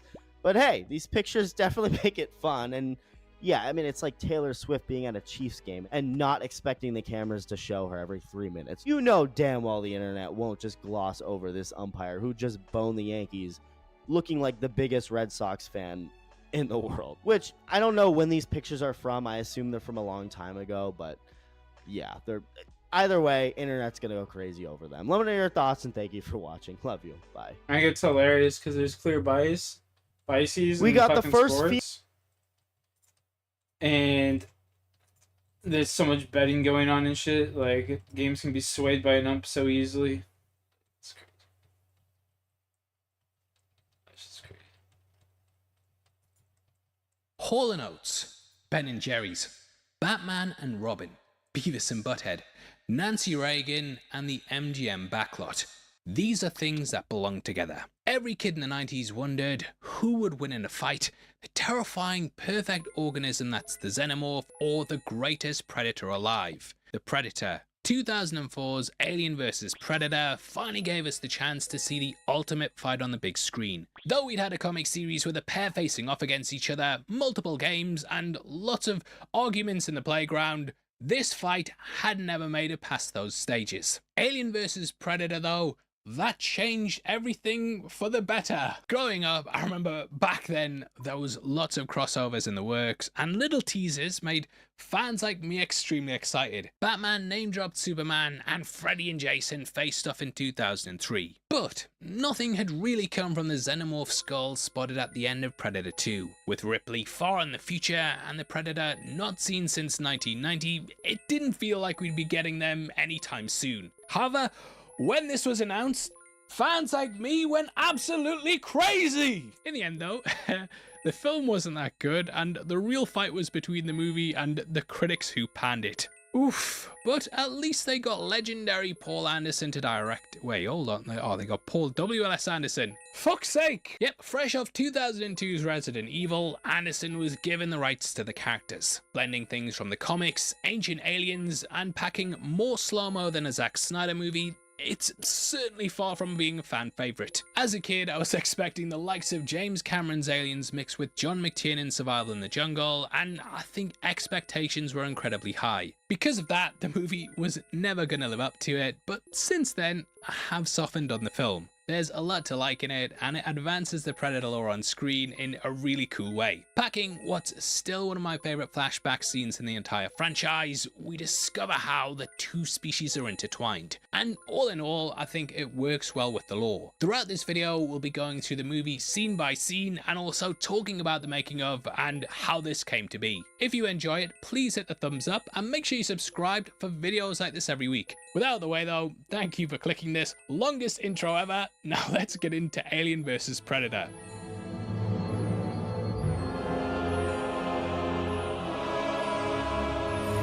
Now when it comes to casting, I think Sanaa Lathan does a fantastic job playing Lex. You may recognise her from Blade, and there she portrayed Vanessa Brooks. When it came to making the movie though, she wasn't initially the frontrunner, and they were going with Queen Latifah, which would have been interesting, especially around the 2000s. However, she ended up having scheduling issues, and this came in the form of classics like Taxi and Beauty Shop. So you can completely understand. Literal Scream Queen Neve Campbell also turned down the movie, which I think would have been a wild thing to have in the film, which was another go-to for a young boy like myself who also enjoyed seeing certain things on screen smashing together.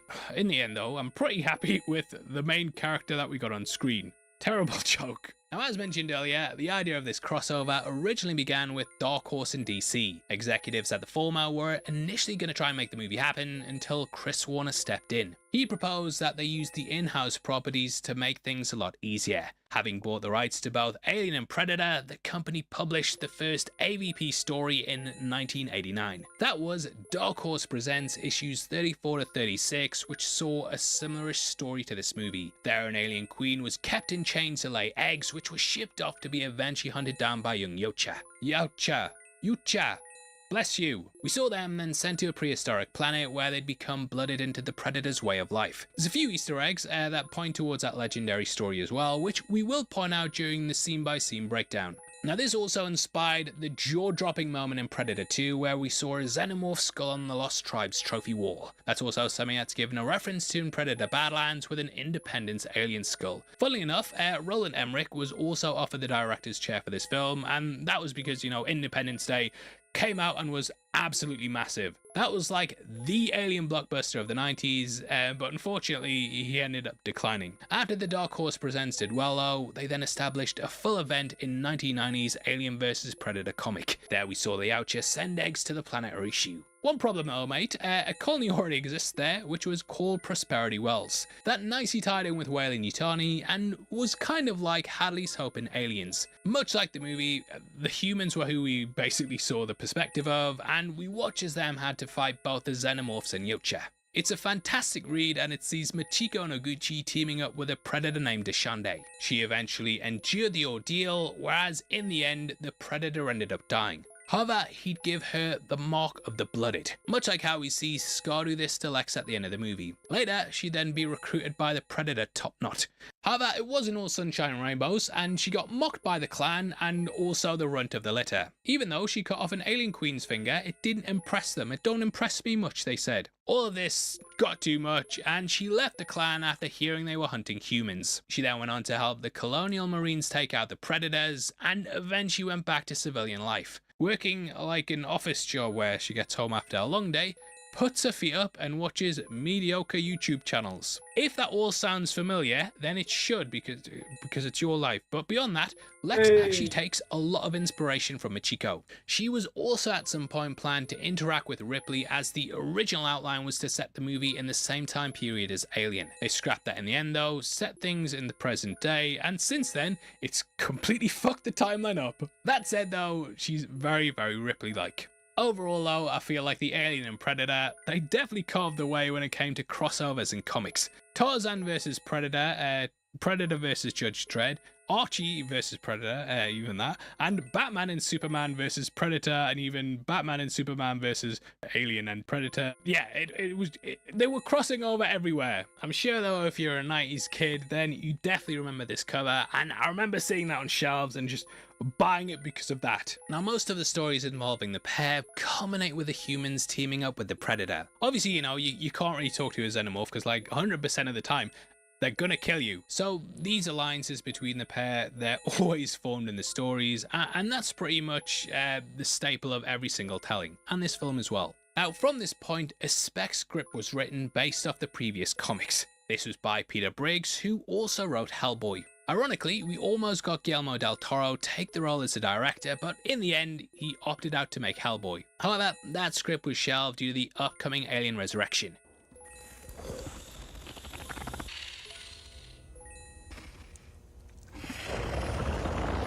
In the end though, not everything was lost.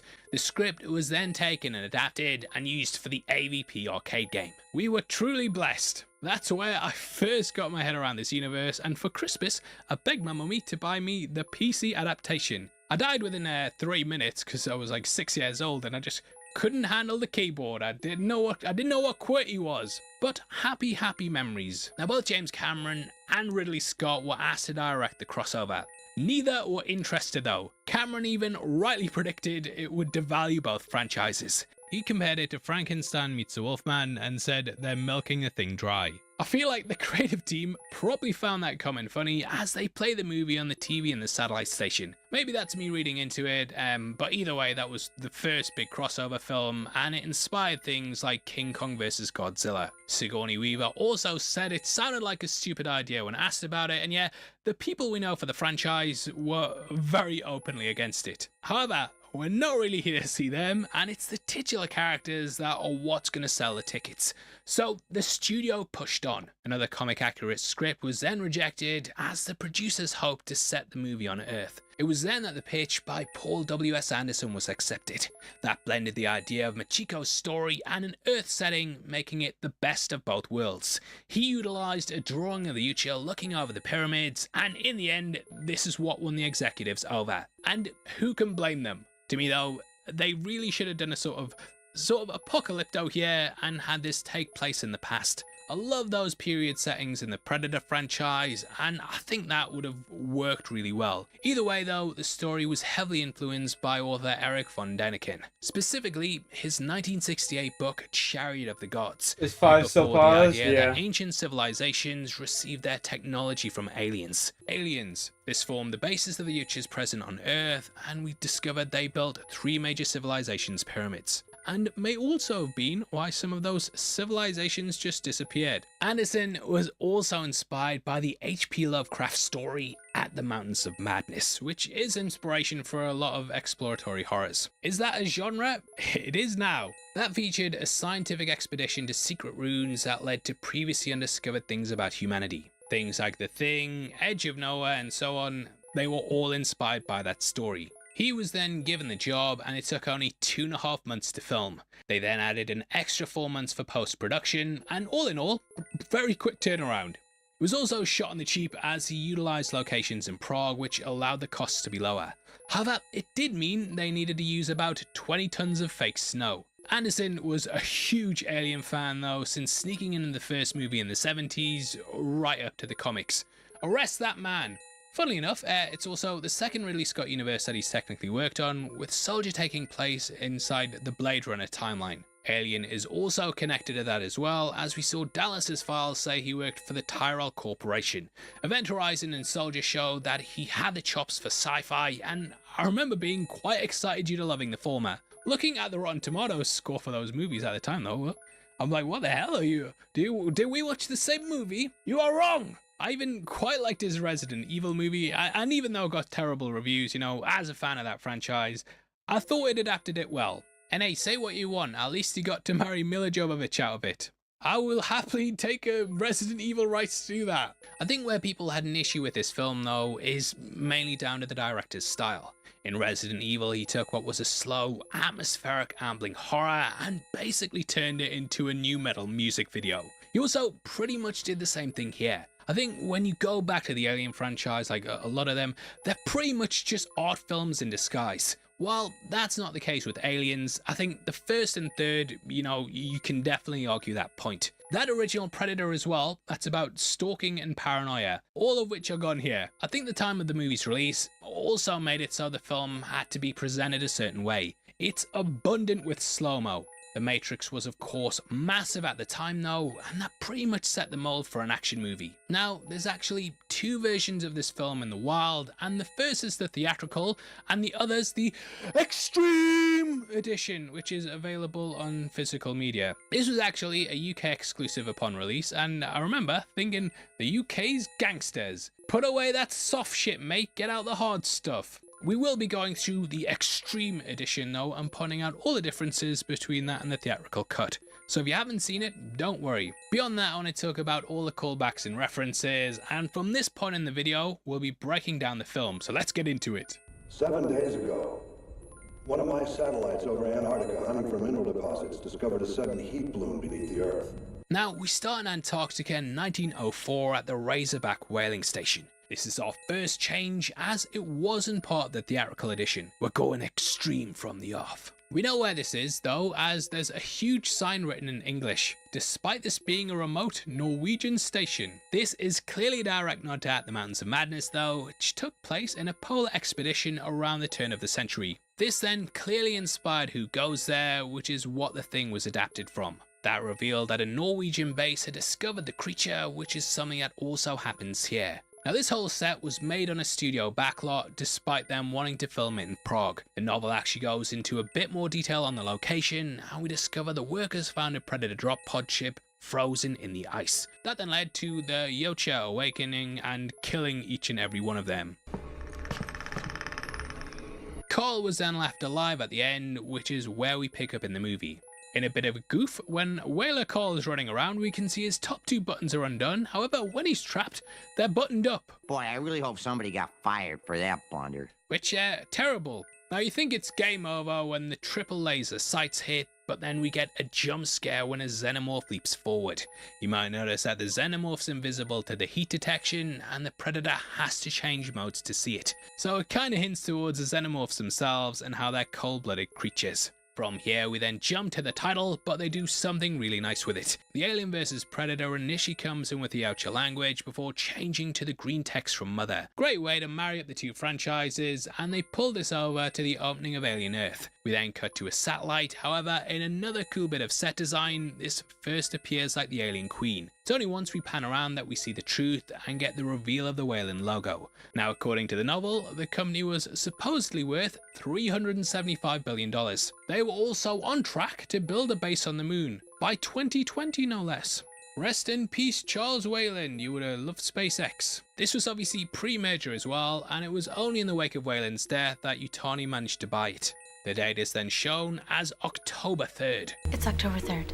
And what's a clear nod to HAL from 2001, we can see it's detected a heat bloom over the Antarctic. Now, this might have been inspired by the real-life Vela incident. A US satellite picked up what appeared to be a nuclear flash on Prince Edward Islands. We've never had it confirmed exactly what it was, but researchers believe that Israel carried out an atomic test there. That's all a conspiracy though, and as we later learn in the movie, the bloom was simply the pyramid's power system powering up. It's long been theorized that there's ancient structures below the ice, and some even think Atlantis moved there. Even on Twitter now, before making this video, I was getting recommended like videos of Antarctica, and yeah, people are fascinated with the continent. We then cut to Silverleaf, Nebraska, where Whalen's got an array of satellite dishes. But there's an interesting goof here. In the book, this station was located in New Mexico. The pizza boxes also hint at this as they're from Daily Pie Cafe. It's actually a real-life restaurant in New Mexico, so something must have changed during the pre-production phase. The dude taking the pizzas was also cut from the theatrical release, but there's a very cool Easter egg. As this is pre-Whalen Yutani, Whalen has his own slogan, building a better future. If this rings a bell, then it's because in Aliens, the Whalen Yutani slogan was building better worlds. Here, we're not capable of space travel though, but it wouldn't be too long until they managed to do it. Now the guy eating the pizzas are Alec Gillis and Tom Woodruff, who are the co-founders of ADI. They were the studio that split it off from Stan Winston and later worked on a lot of these films. That included Predators and The Predator. However, another design house, Edge FX, they made a pitch to work on the movie. They even had a slight redesign of the Predators, which I think actually looked pretty cool. As the heat signatures detected, we can also see a drinking bird to the right. This is a callback to the original Alien, and it later got referenced in Alien Romulus. I've always found the woman who comes over very interesting though, and this was mainly due to her looking very annoyed that something was actually happening at her job. You'd think it's going to lead to something, but nope, she never appears again. The reason I focused on her though was because I recognized her from somewhere, and then I realized she was the medic in Resident Evil. Beyond that though, she was also Mark's school crush in Peep Show. So lots of trivia there. Now the satellites also picked up Morse code as well as a scan of the temple. The code itself actually translates to whoever wins, we lose, which was a tagline for the movie. Now this is some massive foreshadowing for the future, as we all lost when AVP Requiem released. Before we get to that though, we cut to Lex as she's climbing the Lola Icefall. In real life, yeah, we did our research, and this is actually more of a mountain pass than something to climb like this. I always remember this being in the trailer at the cinema though, and back then, you know,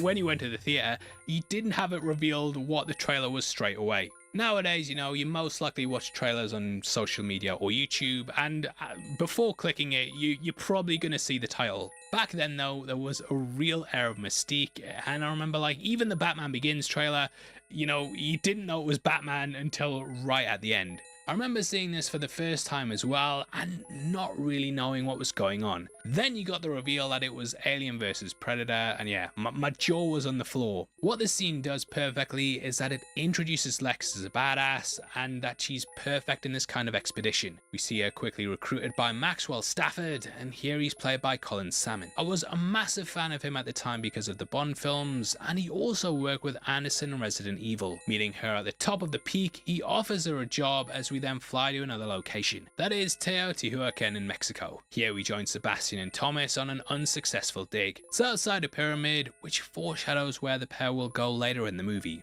Spend millions on this dig, lots of time and effort put into it, but in the end, all they find is a Pepsi bottle lid. Now, you might remember back in the 90s that Pepsi had been a major sponsor in these kind of films. Terminator 2 had the drinks brand absolutely everywhere, and even Alien 3 got its own commercial.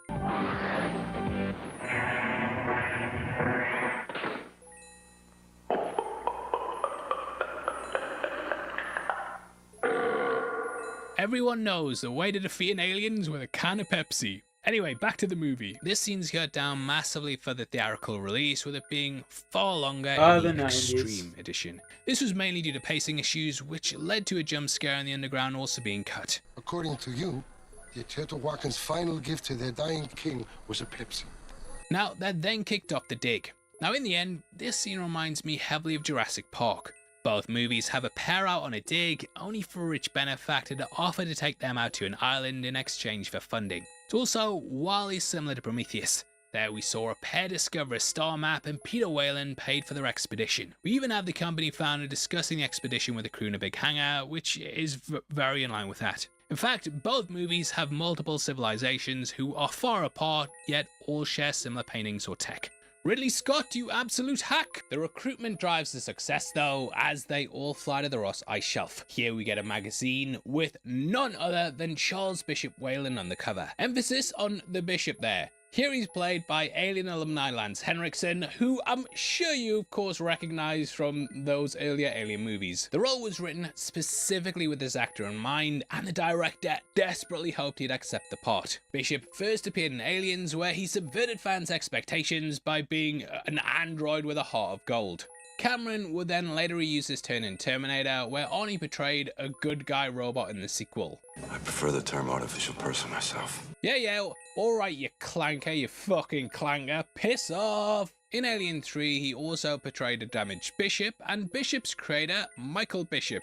There we learned Michael worked for Hyperdyne and made the Bishop synthetics in his image. Now, this is a bit of a mess when it comes to timelines and lore, mainly because Mr. Whalen appeared in Prometheus as the head of Whalen Corp. Both were precursors to Weyland-Yutani, with Yutani being referenced at the end of AVP Requiem. Don't worry, I will be subjecting myself to that abomination as long as you promise to hit the thumbs up. Beyond that though, we were originally going to see Mr. Yutani appear in this movie. Gary Busey was approached to play him despite being in Predator 2 and also not Asian. The producers actually approached Arnie and said, "Will you do it?" And he said, "Yes, I'll be back, eh?" However, that was only on the proviso that he lost the election to be California's governor. So yeah, the Terminator became the Governator, and we lost out on another, yes, another opportunity for Dutch to return. It seems like he'll be back in the sequel of Killer of milk that joke, but it seems like he's going to be back in the sequel for Killer of Killers. But yeah, I've been burned by the promise of an Arnie return so many times, so yeah, we'll see. Either way, the magazine talks nanotech, medicinal acoustics, and the technology of early civilizations, which is something we of course explore in the film. He's called the pioneer of modern robotics, which is a reference to the future Bishop in Aliens. We then see Dr. Graham Miller taking selfies for his kids. Played by Ewan Bremner, you may recognize him as Spud from Trainspotting. He also was in Wonder Woman as well, and Miller mentions his kids Jacob and Scotty. This might be a reach, but it could be a reference to Captain Scott, who was a legendary Antarctic explorer. The Jacob Islands also exist in Antarctica, and with this being set there, you know, maybe he's named his kids after them.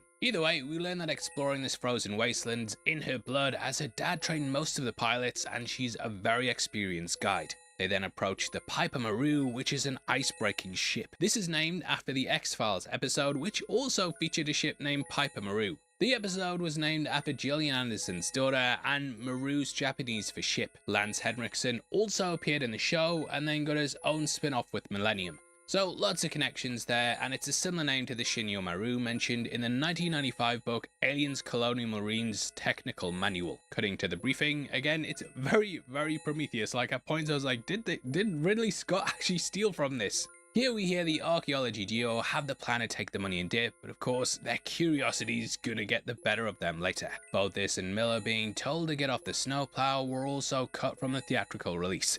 And yet, they don't really add much. Did make me chuckle though, as Miller's chastised by Mark Verheiden. Get off, we've been wearing your ass for a hat. Tommy Flanagan, who's playing him, he's actually Scottish, just like Ewan Bremner, but he's playing an American here. The mercenary's name is also a reference to Mark Verheiden, who worked on many of the Aliens and Predator comics. Most notably, that landmark Predator concrete jungle. Poor old Spud then gets called Beaker like the Muppets. From here, we're then given a presentation by Whalen. I did wonder if the trench coat that he has on was what he wore in Alien 3. I don't know if that's intentional or not, but yeah, it carries across nicely from it. In the end though, what he's here to explain is that they found a secret pyramid. Its designs a merge of all the three Great Pyramids, including the ones from the Aztecs to the Cambodians and Egyptians.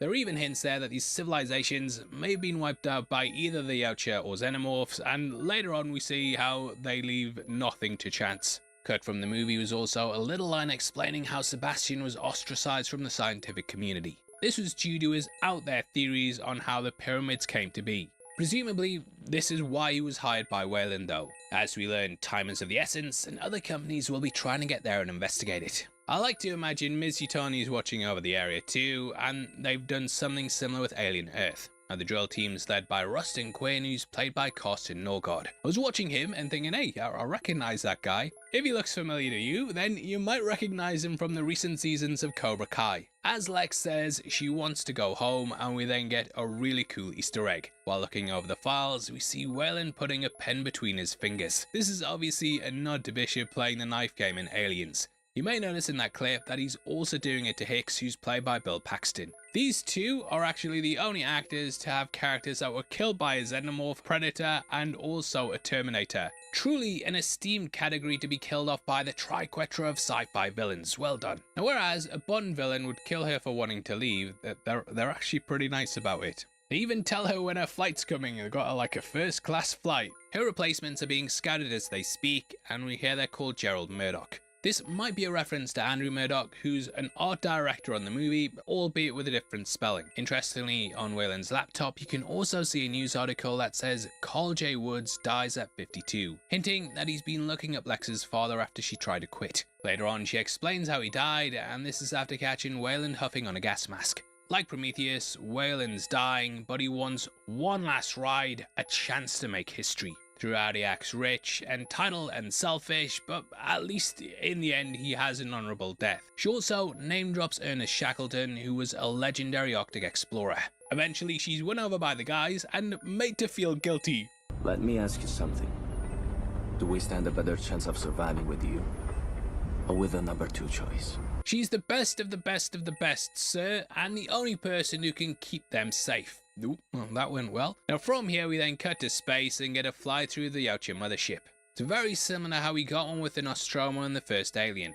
This includes things like a computer starting up and even text reflected in the helmet, which is something they did in that film. The system loads up and we also get a hologram of the temple. It looks like a bigger version of the wrist projector one they used later on. We also saw a wrist projector in Predators when the captured Yautja showed Earth on it. This is a similar ship to the one in Predator 2, though it is a bit sleeker. Jury's still out on how the LA one got underground, but I won't dwell on that every single video that we do. Either way, they drill using the plasma cannon and the explorers head out on snowmobiles. Sebastian mentions how the Pepsi cap he found was a valuable archaeological find, with that bit being cut from the theatrical release, which is the only reason I'm mentioning it, because we're doing differences and I'm being thorough. He foreshadows the coming Predators though, as he mentions the moon's big and calls it the Hunter's Moon.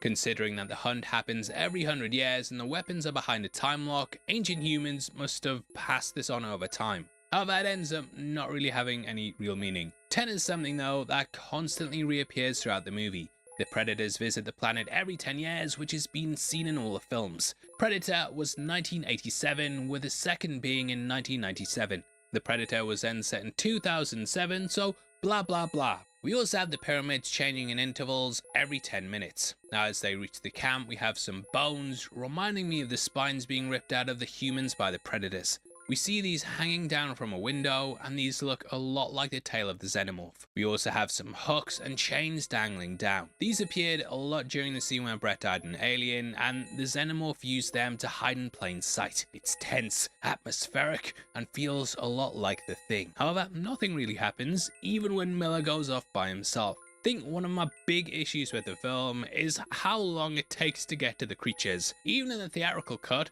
we're talking around 45 minutes. For now, we're 21 minutes in, and we see a giant whale skeleton, which clearly evokes the alien queen. Lex talks about how the entire place was mysteriously abandoned, and since then, it's basically been one of those stories on Ripley's Believe It or Not.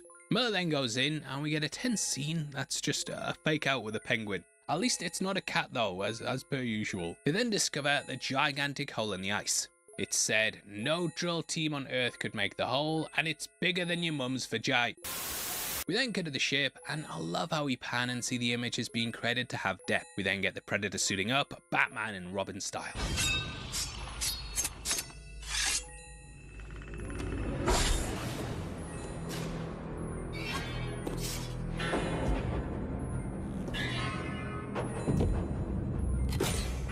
Now Now it's from here we get the reveal that Wayland's he's seriously ill because he's coughing. Look. Funnily enough, it actually worked out as Lance was suffering from a cold at the time. So when he's like, he's actually he's just doing his normal voice there because he's all stuffed up like me.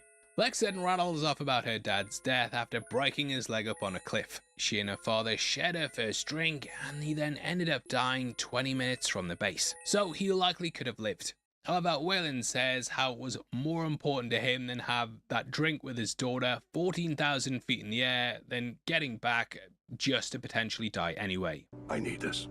The team then head into the tunnel, which is a pretty tense moment. Not only is it a massive drop, but there's also a storm coming in. I did wonder if this was actually caused by the mothership, as we have seen in stuff like Prey how they're thought of as being like Thunderbirds. What this does though is mask the ship sending in the hunters. Anyway, the group then make it inside, and after lighting the area up, they see a gigantic pyramid. I've seen some people mention it was inspired by the lost levels of Tomb Raider 1 and 3, but the entrance is absolutely massive, and it reminded me of the art direction for the Predator. That obviously came later down the line, mate, so I don't want to say that's for definite, and it might actually be a reference to these Batman and Predator comics. There we have things like them coming across temples with ships embedded into them. You can see that. Can you see it? And we also have giant shrines and stuff located in the lower parts of the pyramid. Now, the Predator kind of took the design motifs over from this, and like that, they built these sets to scale. They basically wanted them to be able to fit an 8-foot tall creature, which is something that they did. Amongst this, you also get lots of different etchings. Here we can see Yautja fighting a Zeno. The Predator has wrist blades and a shuriken ready, and it lets you know how this conflict's gone on for millennia. The entire part of them walking up to and in the pyramid is also heavily inspired by the Nostromo crew walking around the engineer's ship. We also get a transition where we cut to a 3D map. This helps us to get about the locations much easier, and it's similar to what Anderson used during Resident Evil. Here we cut to basically the Temple of Doom set and watch the alien queen being thawed out. As we've learned, these creatures can survive in space and are the perfect organism. It's then reanimated through using electricity, which feels a lot like Frankenstein. Her mouth extends down from her shell head, and it's a scene that's very reminiscent of the one in Aliens. There we watch the terrifying beast reveal itself to Ripley and Newt. In what may be a nod to King Kong as well, we can also see that it's kept in chains. Now if this thing looks massive, then that's because it was actually built to scale. The original designs were based off the blueprints that James Cameron drew for the character, but during Aliens, they of course had some restrictions. They didn't really have the tech at the time to build her properly, but here Anderson was able to make the legendary creature that Cameron always wanted to. And I feel it's one of the best parts of the movie. It's 15 feet tall with an 8-foot head and around 47 points of articulation, which just helps bring it to life. It cost a fortune to make though, and was more sophisticated than the T-Rex from Jurassic Park. Due to this, they needed a crane as well as 8 people controlling it with joysticks and controls. Cameron's often talked about how they had to edit around it in order to basically cover up the limitations. However, they didn't have to do that here, and it gives us a pretty badass final battle. Like I said, she really is the perfect organism, and if you'd like to celebrate your love for Alien, then why not check out our merch store right below the video. There we have a whole host of Alien-inspired clothing, including our Perfect Organism one as well, and stuff like the Chestburster, and also our brand new Alien Earth inspired stuff. There's lots of things to choose from, and if you're more of a fan of the Predator, then we've got stuff there as well. This includes things like our Jungle Hunter design, as well as our brand new Praetor No one. Ain't the wordplay there, mate. In case you want to get more than that one as well, we have a stackable deal where if you get more of a discount. That goes up to 20% off, and it all helps videos like this get made, so thank you. Now the symbols on the wall are actually made up for the movie, and yeah, it wasn't based on anything historical, as you might have guessed, because we talked about xenomorphs and stuff. We do get some insight to the ritual though, when Sebastian translates the text and says, "Only the chosen ones may enter." Wayland in his arrogance may even think that's him, and we see on the surface that his drillers get wiped out. They draw green laser sights, and this was later adopted at the start of Alien Covenant. It also appeared in Alien Earth Episode 2, and looks so much cooler than when you use a red one. I don't think that there's any intentional Easter egg though, and it's probably just to juxtapose the red ones that the Predators have. The heat vision looks great though, but there is that dodgy CGI on the bloody wrist blade. Yeah, the effects at the time, you know, they haven't all held up, but they do make up for it when the combi sticks decloaks. Watching this, I feel like this sequence was a lot like the penthouse scene in Predator 2, except there was no bird absolutely going hell for leather bouncing on a dude's cock at the start of it. In that scene, though, we watch the guys getting demolished by the city hunter, while here the mercenaries are wiped out with ease, complete with bodies hung up ready for trophy taking. Only Quinn makes it out, and Celtic appears as the bullets mess with his cloak. The snow gives him away, and this is similar to how the dust in Predator 2 was pumped out by the RWLF. Celtic is the oldest and largest of the trio, but in the end, he doesn't end up becoming blooded. The name itself is actually taken from his mask, as this was inspired by Celtic knotwork.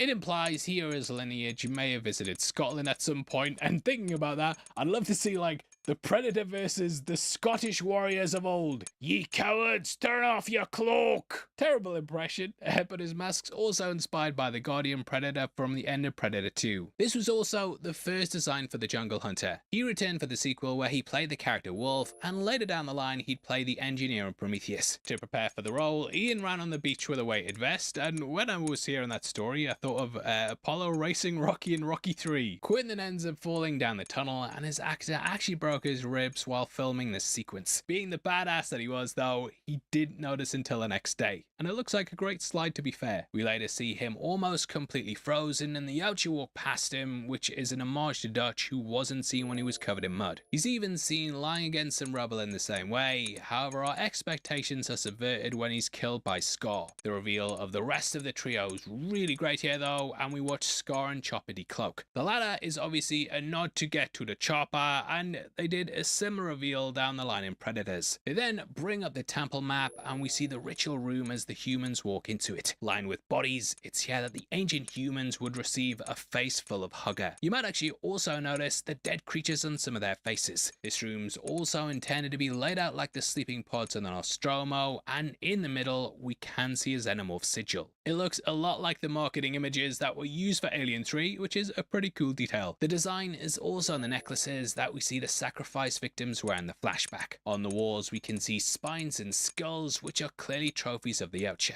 We then get a good look at the Chosen, who've been left there to die. Now this leads me to have a huge question. How did the Xenos burst out of people's chests in 1904 if there hasn't been any humans in the temple since the Aztecs? How?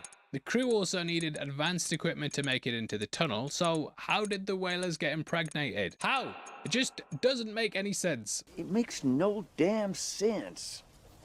Compels me though. I like to think that the heat bloom was intended to lure the humans there, and in the past people were either tricked to going there or captured. It's a huge reach though, and Miller later theorizes that the heat bloom was the energy source for the temple firing up. I did wonder though if that's why they cut the opening, because yeah, idiots like me might ask those questions. If they've explained it or you know the answer, then let me know below, but yeah, something seems fishy, the timelines are not matching up. Now we then see a calcified facehugger.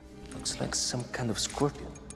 They looked at them when designing the creature, and it's why they had a scene with a scorpion and Alien Earth. Now this moment was cut from the theatrical release, as Anderson said it was foreshadowing that came a bit too late, mainly because we've already seen the Alien Queen. They then drop a green glow stick down through the floor. That's a deep cut, as this was put in place to give a nod to what they used to make the Predator's blood from. Rousseau and Thomas are then left behind as the rest go in and find a chest filled with weapons. Sebastian explains how the system on the chest is the long count that was used by the Aztecs. However, this was actually used by the Mayans, and I hope everyone involved in this script got fired for that. Who taught this guy about ancient calendars? Dumbass, he says as he mispronounces Yautja for the 900th time after saying it every week solidly for 4 months. Hey, at least I'm not you, mate, sat there watching this shit. Sort your life out. What's wrong with you? Now, the humans weren't intended to find these weapons, as they were supposed to be used by the Predators. This is what causes the major problems in the story, and it's because of this that the Xenos are able to group up and then release their queen. So rather than being a straightforward hunt, it basically becomes a mission about survival. We then see as the temple traps them in, and thus they can't return to the surface. Now it's in this that we learn of the 10-minute pattern shifts. Sebastian presumes this is as the Aztecs used the metric system, which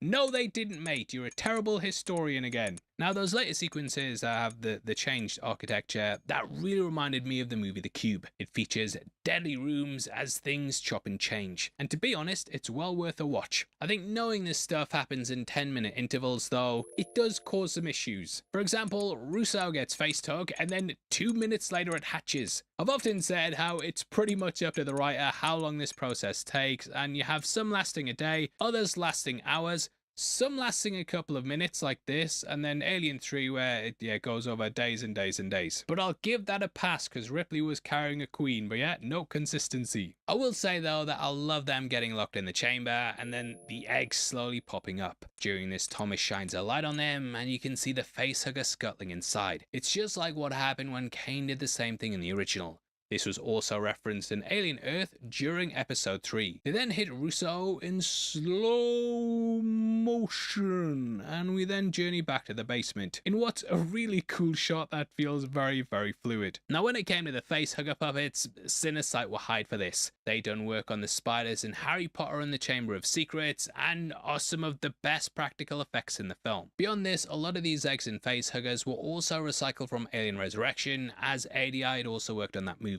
Seeing this, the humans then decide to arm up, except for Lex. I love how she had a predilection against guns earlier and didn't see them as helping on expeditions. And in the end, this is why the Predators don't attack her. The trio of hunters then arrive to find their gears being snagged and they decide to split up. You might also notice 2 human skulls mounted on the back of Chopper. It hints that he's hunted on Earth before, but he's not considered an adult until he takes out a xenomorph. Now, they did have some sections in the movie discussing this, but this was cut as Anderson wanted to keep as much mystery as possible. The humans are then stalked by the Predators, and we see one hiding out amongst the statues. A guy gets grabbed by a noose, and this is almost imperceptible. Now, this carries the cloak of the creatures, and it was also used as a weapon during the PS2 game Concrete Jungle. I did wonder why we've not seen this used before in more of the sequels and stuff, but they are restricted on things like the plasma caster at this moment due to them being stolen by the humans. Just kill the crazy So guy, go just for a bit, I think. Try and get me a steel ring so I can camp moons and finish getting my blood. Get a change up from the formula. Everyone's then split up That's due what to we're the gonna changing do. of the architecture, and one poor lad trapped Unfortunately, underground. hate Miller this and boss. Biden I actually have to then pay end up as attention. the odd couple, but we don't really get to spend much time with them as they're grabbed pretty quickly. Now, we are being thorough, so I just want to point out this line was cut from the theatrical version. Well, thanks,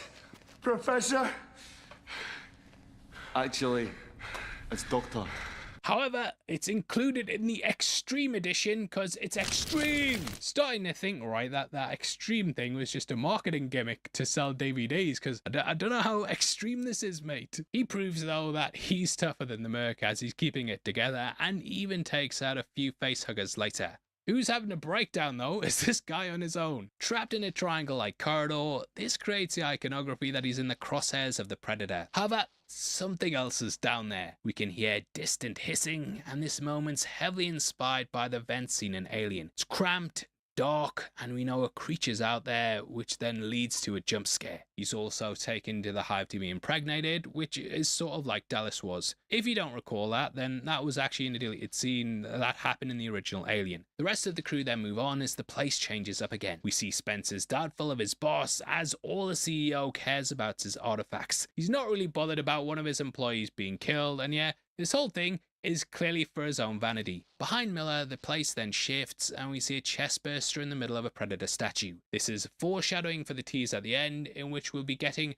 the Pred Alien. Yay, excited, make sure you subscribe for Alien vs Predator Requiem breakdown. But here then drops a play in an iconic line. You ugly son of a bitch! Which has been referenced throughout almost all of the movies. One ugly motherfucker. You are one ugly mother. You're one beautiful motherfucker.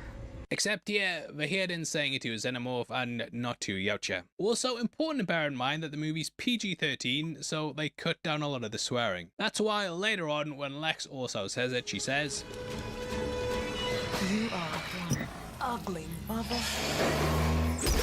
Both he and Miller are then grabbed. Originally though, the latter was going to escape. The character would take one of the weapons from the sarcophagus and then run out of the room. They ended up changing this though while shooting, but yeah, I think keeping him alive would have serviced the movie more. Because like, it gives this whole spiel about taking selfies for his family and stuff, and then they find his camera and it's like, oh, I wanted him to survive, like he doesn't really get to say goodbye. The rest then enter a big chamber where we see Wayland's diseases playing up. Lex tells him to drop the weapon, which yeah, if they just left it or even dropped it now, they would have been somewhat safe. But the hubris of the billionaire is too much and he offloads it to Lex. Celtic then attacks and he uses the net gun we saw in Predator 2. This closes up much like what happened there, and we also got a more extreme version during Prey. The extreme cut. Spencer's death here is also a little nod to how Colin's character died in Resident Evil. There he got cut up by the lasers which ended up forming a net, and it was the best part of that movie. So good they even reference it in the game during Resident Evil 4.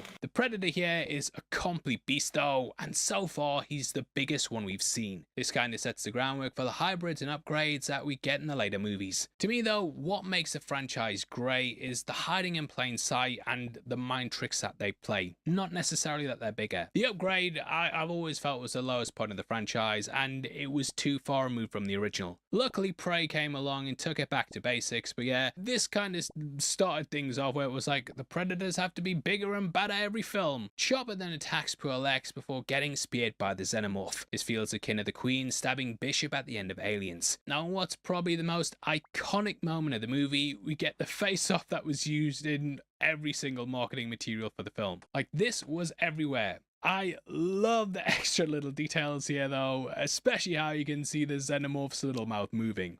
I like to eat you with my little mouth too. Realizing it's the immediate threat, Celtic then quickly goes to assist. Guess you could say he got to the chopper. Now it's an hour into the movie and we finally have the showdown that we've been waiting for. Anderson made the choice to delay the reveals until this point, as he wanted it to seem similar to the OG Alien and Predator, where we didn't get those big action scenes until quite far into the movies. He wanted us to connect with the characters, so when they died, we actually cared. But yeah, you should have written better characters then. Celtic's mask gets scratched, and this reminds me a lot of the one we saw in the Predator. So maybe that one's a hand-me-down. Considering Lex's spears in that as well, it might actually be. As for the fight though, I really enjoy it, especially when the Predator swings a Xenomorph around. It looks like Mario 64 when you swing Bowser into a bomb. We also have the Xenomorph's severed tail, which it whips around, throwing acid at the creature. Now, there was actually a man inside that suit, and puppeteers control the arms and tails. When it came to the Predator, growing up, I always wondered why his blade would get ruined by that, as surely they'd make ones that could withstand acid. This is something one of the effects companies actually pitched, and they had a similar idea. They wanted to make an armor that wouldn't disintegrate and had been assembled purely to fight against Xenomorphs. But that didn't make it to the movie. It's here though that a Xenomorph earns its nickname Grid as it gets hit with a net that cuts into its flesh. I love this scream it has at the hour 13 mark, and it's a really cool design to differentiate it. The fight then heads to the bone pit, which is what I call my bedroom. Oh! However, unlike the real life Celtic, this one's relegated to death. His head explodes like it's right out of Scanners, and it's very over the top. Kinda reminds me of what happened to Mac in the first Predator. The humans then make a run for it, and we see Wayland a little worse for wear. Wayland, I'm not gonna let you die down here. You didn't. I do like that line though, and it shows the CEO found a final thrill before heading to the next life. A Predator then arrives, and you think he's gonna die, but the creature spares him because it isn't good sport. Even though he's using a weapon, there's no honor in doing this. It's kind of like Predator 2. There, the city hunter scanned Leona and saw that she was pregnant. Here, he scans Wayland and can see the disease has riddled his body. Now, if you watched our Predators Explain video, then you'll know it's not honorable to kill a pregnant woman or someone who's sick. So, he gets dumped. However, Wayland wants to go with honor, and thus he sacrifices himself to buy them some time. And the Predator doesn't spare him for that. The humans seem like they're screwed, but luckily the temple shifts and they're able to escape. And yeah, seeing Sebastian crawl through that closing corridor, my heart was racing a bit. He also narrowly misses the shuriken, and it's at this point we cut back to the Predator. I love how, if you're paying attention to the background, you can also spot a Xeno hiding in the top right. The facehugger then attacks, and the Predator throws another shuriken to slice it up. When that falls, we then see the Xeno make its move. It's more bothered about the Yautja being infected, but because that fails, it's time to attack. And yeah, I love how you can see it waiting there a couple moments before. However, it's a very quick round 2 and the predators come out on top. He simply slices it and goes back to his business, which seems like it's aura farming. He's not only bloody gone and done it though, mate. My mate the predator is finally blooded, and he's also done it on nightmare difficulty without any ballistic weapons. So yeah, well done mate, great job, and you definitely deserve the honor of marking your biomask. This blooding rituals are not to real life, and members of a tribe would often take youngsters out in the woods on a hunt. When they made their kill, they'd then mark their face with the blood of their prey, and this basically is what they've brought across to the lore here. Lex and Sebastian also see this marking firsthand,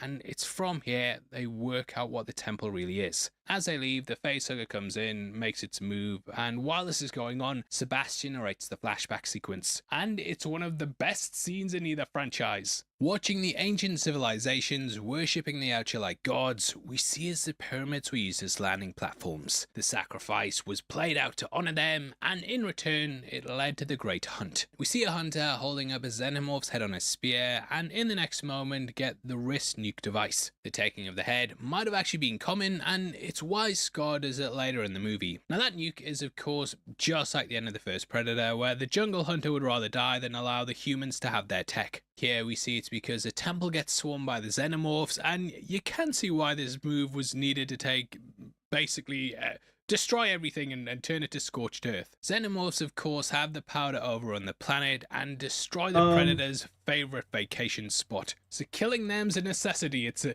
necessity to the tourist business. A nuke taking out a xenomorph though, you know, that's often used throughout the franchise, and it all began when the Nostromo blew up in the first film. We also had Ripley suggesting, I say we take off and nuke the entire site from orbit.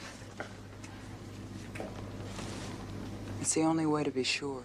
Rather than a nuke though, that colony there was destroyed when the atmosphere processor blew up, which was kind of similar to an atomic explosion in the first place. Alien Resurrection also saw a nuke-like explosion when the USM Auriga blew up on Earth. So it happens throughout, and dying in this fashion does kind of remind me of the seppuku ritual that the samurai and Japanese World War II soldiers practiced. Here, it's to avoid the shame of losing a hunt, and honor is of course embedded in their culture. I read You Only Live Twice recently, which is set in Japan, and they kind of explain it like this. If you fail, you failed your peers, and the biggest, most honorable apology you can give to show that you're sorry is to sacrifice your own life, which is kind of what they're doing here. Here it's expanded upon, and the teenagers will blow up their hunting ground if they feel they're overrun, mainly due to not letting the xenomorphs escape and then breed non-stop. Knowing this is also why Sebastian begs Lex to do something similar later. Now from here we could see poor old Miller, who's about to be impregnated. He wakes up to find himself in the hive and facing down against a fate worse than death. We've seen similar things throughout the franchise, and the Marines of course came across something similar in Aliens. That was building off that deleted scene in Alien, and both Dallas and the woman there, but they both said, "Kill me." We then had a deleted scene in Aliens where Ripley found Burke in a similar position. This motif was then brought into Alien Resurrection where Brad Dourif was strung up to the hive. So it's continuing that, and back with Sebastian and Lex, we hear that they want to form an alliance with the Predator. The enemy of my enemy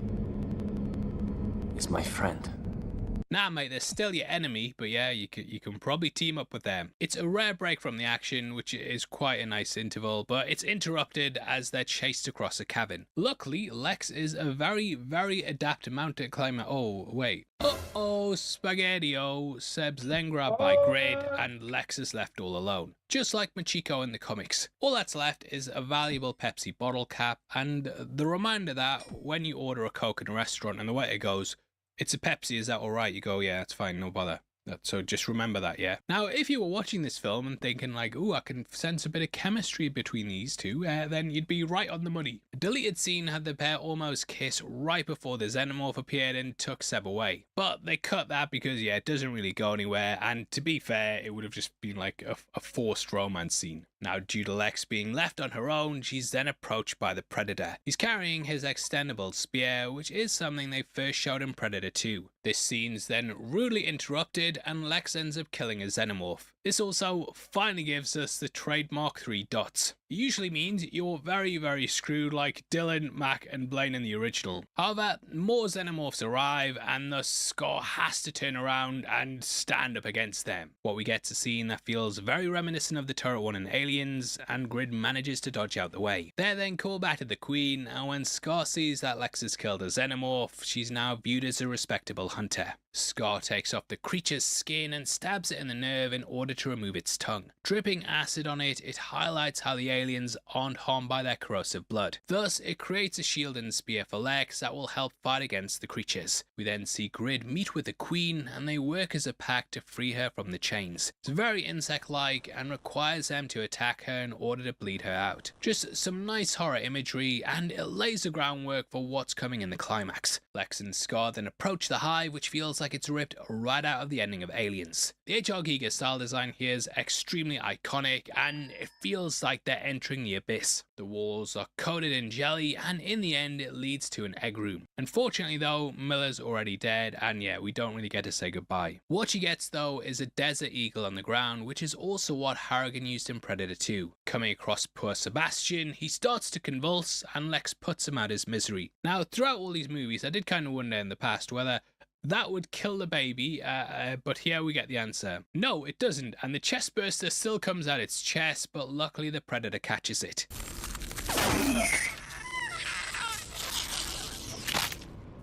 With the Queen finally free and the eggs beginning to hatch, Scar decides to set the explosives. He uses hand gestures to show what's going to happen, and this is a very rare departure for the franchise. There's no vocal mimicry like what we saw with Billy's laugh or Danny Boy's voice, and it just adds a nice bit of character to the creature. She then spots the alien's saliva, which signals she's not alone. Characters often stand in something like this, and Alien Isolation players will know how harrowing this sight is. Now, behind the scenes, the production team had lots of problems with the Xenomorph saliva. Apparently, it just wouldn't stop producing the goo between takes. Oh my, I can't control my goo! Using the sled, they then pulled at the surface and all the Xenomorphs are destroyed. Well, except one. It's a massive explosion though, and I thought it was hilarious how more and more kept detonating. But they make it out the blast site and she ends up receiving her mock. According to the behind the scenes stuff, this is why the tribe spare her at the end. She's kind of part of them now due to having that clan mock. Because of this, I also don't feel like she'd be picked for Killer of Killers, as she's seen more of a member than a target. As with all Aliens movies though, we get a sort of fourth act. The Queen comes out, but that wasn't actually initially the plan. In the original outlines, they were going to go with Grid and have him be the final monster.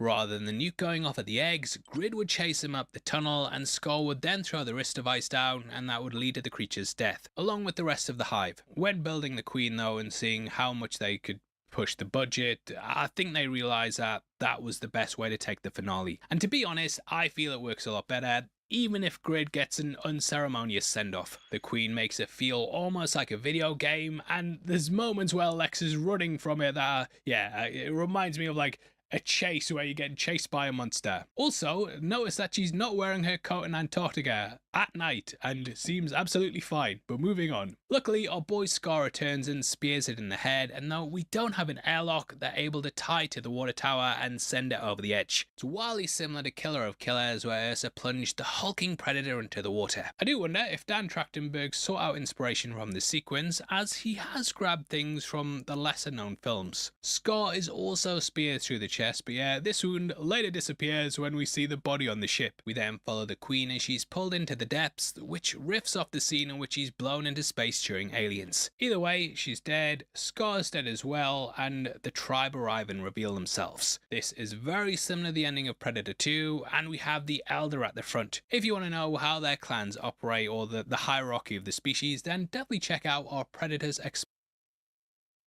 What's this fucking goober saying to me? I just want to get my fucking agility levels. Tuxedo time, brother.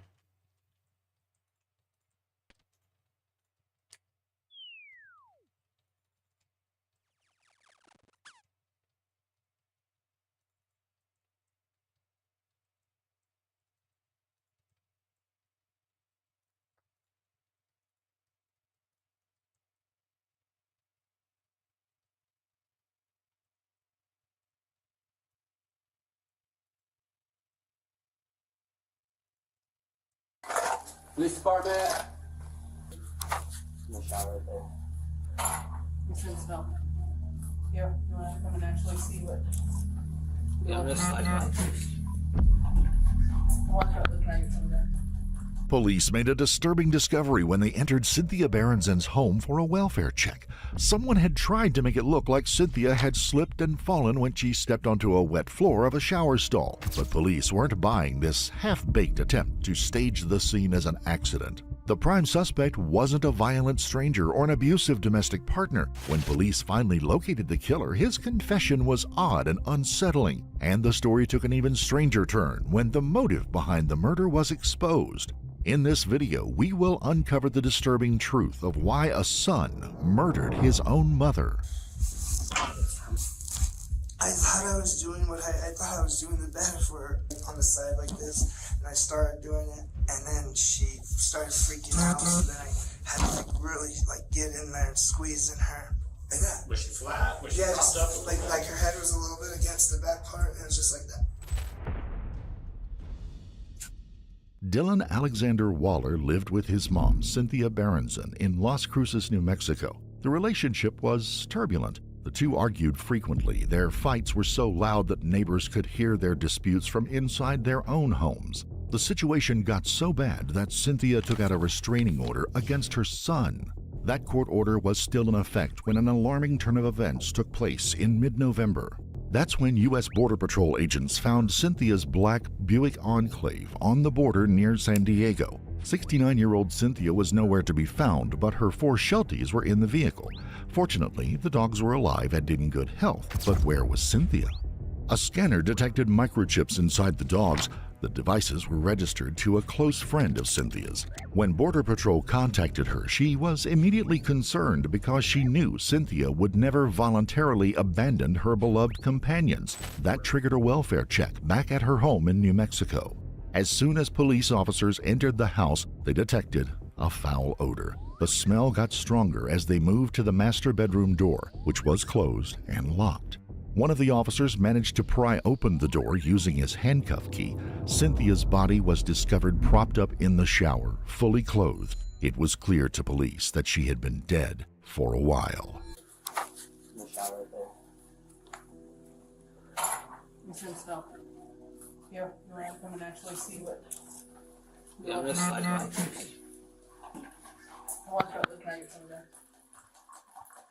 There was no sign of 29-year-old Dylan, even though neighbors told police that he had been living at the house in violation of that protective order. Police canvassed Cynthia's neighborhood to find out more about their history. They learned that years earlier, Cynthia had emerged from her house with her face covered in blood. She's come to the house several times for help. What did she come to your house for? What do you mean, like she's come for help, she's come for money. What is she? Tell me more about her coming for help. Oh yeah, so the son's real abusive, dude. Like, she told you that, or have you seen it, or seen it, heard it? How have you seen it? Oh no, not seen it, but she got beat up that one time by him. That's facts. That's she almost killed her. Shut up with a bunch of injuries. Did you guys call the cops? These guys did. These guys were here when they did. Do you remember when that was? He knows. He was just telling me about it. Okay. I didn't ever know about that. So She came by one time asking if my husband could come over because her son had locked her out of the house. And I was home alone with the girls, and he's not home right now, so But she's told us. Yeah. Do you guys know anything about him? Just the shadiest dude. He's hooked on pills. He's hooked on stuff. He is shady. And my kids are all scared of him, you know. And but he's just really, like she said, he's bipolar. She had told me that time. Like, he's bipolar.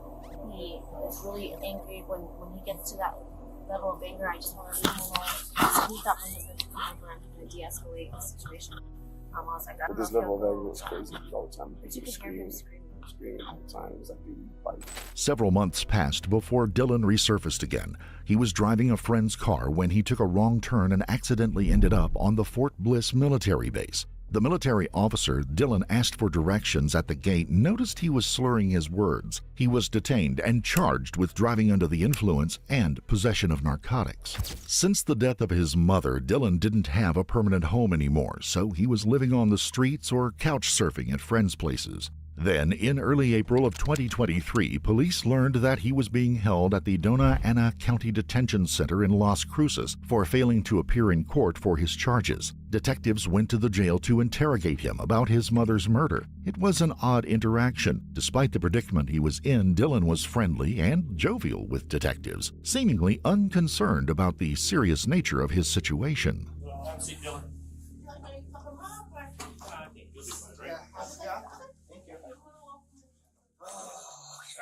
So, I'm Detective Melinda. This is Detective Money. What's up, guys? Chilling. So, we want to come talk to you. We're investigating some stuff, but we want to just kind of get some basics from you. All right. I know you got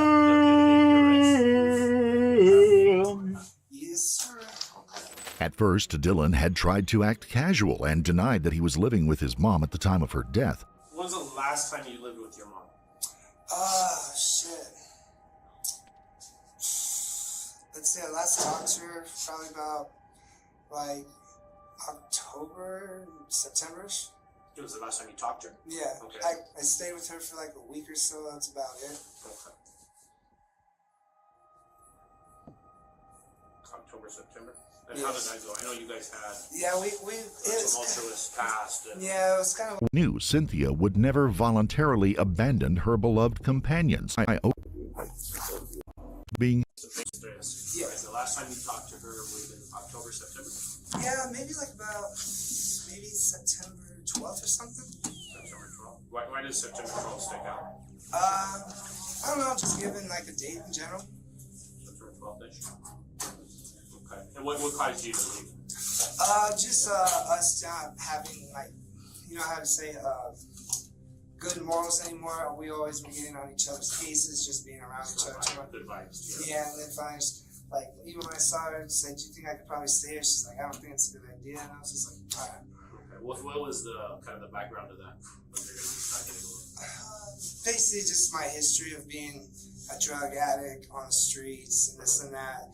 You know, she gave me multiple times to try and this and that, and I always failed. And you know, so just had to learn to live with it. Okay. What was it like the last time you talked to her? It was alright, you know, we got for a minute and stuff, and I don't know, I could just feel that it wasn't really yet that time to like move back in and shit. Okay. Outside of that, did you guys have any other dealings, phone calls? Can't really say. Like supplement stuff? Did she send you money? Oh no. The only other time she actually really helped me out was I was last locked up. Was it 2020? She put a $100 bail on me, and then I continued with court, and then I turned myself in to do those 3 months, and then we tried to reconcile. Then I stayed for like 3 days, but within those 3 days, it just showed like no way. Yeah, it didn't work. Okay. But as far as that September, from September on, she didn't funnel you money, didn't give you anything, any help at or anything like that? No, sir. Have you ever had access to your mother's cars? No. Detectives knew that Dylan was lying. They have already interviewed an employee at his mother's bank who saw a man matching his description being caught on camera using her debit card to withdraw cash at multiple times and various ATMs around town. He drained her account dry. Detectives wanted to box Dylan into his story. They got him to admit that his mother hadn't given him permission to withdraw the funds from her bank account. And then it was time for them to drop a bomb on Dylan that would be devastating to most sons. So this is where it's going to get important when we talk about things about basically your last contact with your mom. Okay. Okay. Your mom's deceased. What do you mean? Your mom's deceased. You're bullshitting. No. So. How could she be deceased? Your mom was found November 21st of last year at her house, deceased. How the hell am I just hearing about this now? I don't know if you're just hearing about it now. That's what we're here to talk to you about. You've been gone in the wind for the last 8 months, okay? So the reason why we're asking you questions and we come here and we ask you specific things is because we're trying to lay out a timeline, okay? And find out what's going on. Dylan tried his best to pretend that it was shocking news, but it wasn't a very convincing performance. You've told me a couple untruths. I'm not going to call them lies yet, but you've already told me some untruths. So it's important that we sit down and we talk and figure out what's going on, what happened, did anything happen, did you walk into something? Excuse my language, but shit needs to be put on the table today. Okay? Because right now, I've got a couple holes already from what you just told me in the 5 minutes I've been here.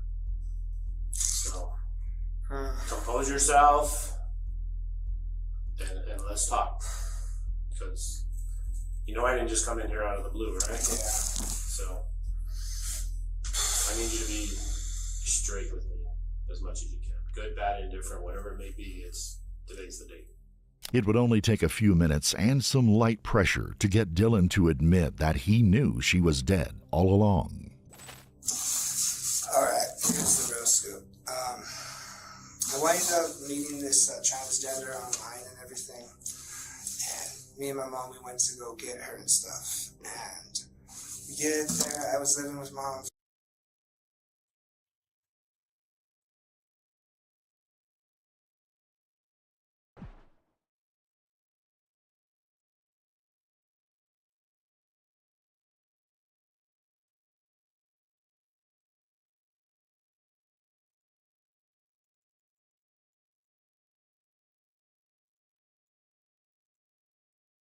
Welcome to the Heavy Spoilers Show. I'm your host Paul, and in this video we're breaking down Prey.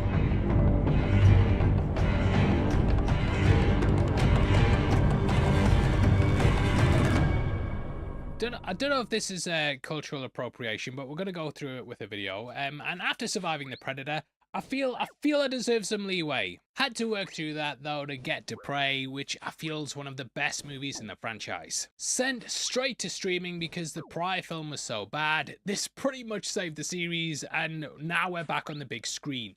We're back! In many ways, it also helped save Alien Romulus, which was also going to be dumped on Hulu. That led to a smash hit at the cinemas, and now we're paving the way for a link up with the future franchises. We also have a rough idea of what happened in Nauru due to Killer of Killers. So there's lots of things to talk about, and I can't wait to dive into the movie. Now in this film, the IP found a new steward in Dan Trachtenberg. He's now taken over the reins of the franchise, and is no stranger to making the best movie in the middle of a series either. The guy killed it with 10 Cloverfield Lane, and I'd actually love to revisit that movie as well. But what made this movie so great? Well, I'll tell you as we break it all down now. Do it now!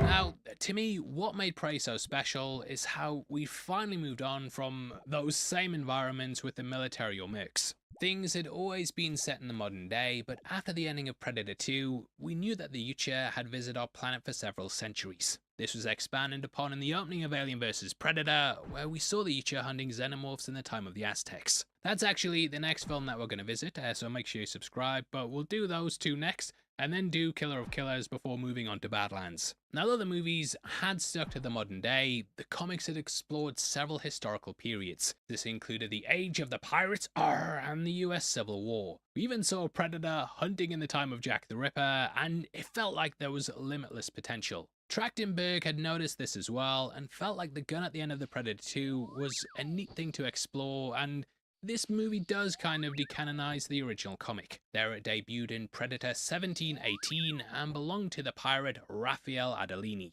His crew had a mutiny and he fought against them with the Predator joining his side.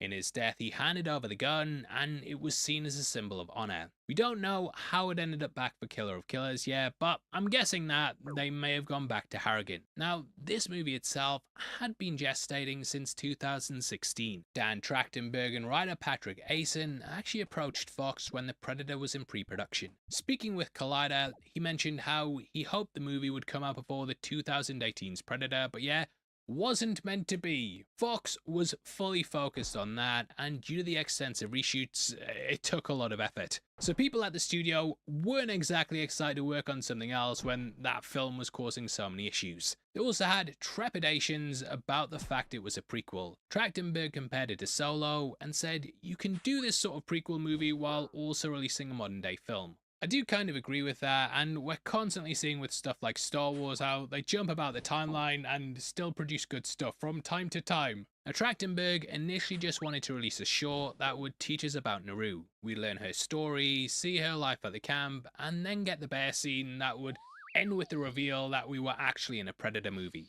This would then spin off into other stuff, but obviously the studio were nervous about that as well. Honestly, I feel like Fox just had no idea what they actually wanted to do with the property, and initially Shane Black was also supposed to start his own trilogy. This came off the back of the failed attempt at a quadrilogy that would carry on from Predator 1 and Predator 2. They also wanted a sequel for Predators as well, but everything just got mothballed. So Prey was kind of an afterthought and a sort of final swing at reviving the series. Trachtenberg was really pushing this as a small personal story though, and to make it sweeten the deal a bit, it would have a very limited budget. So it was less risky than those other attempts. Trachtenberg took inspiration from Billy in Predator 1, and beyond just being a Native American, they give some other little nods.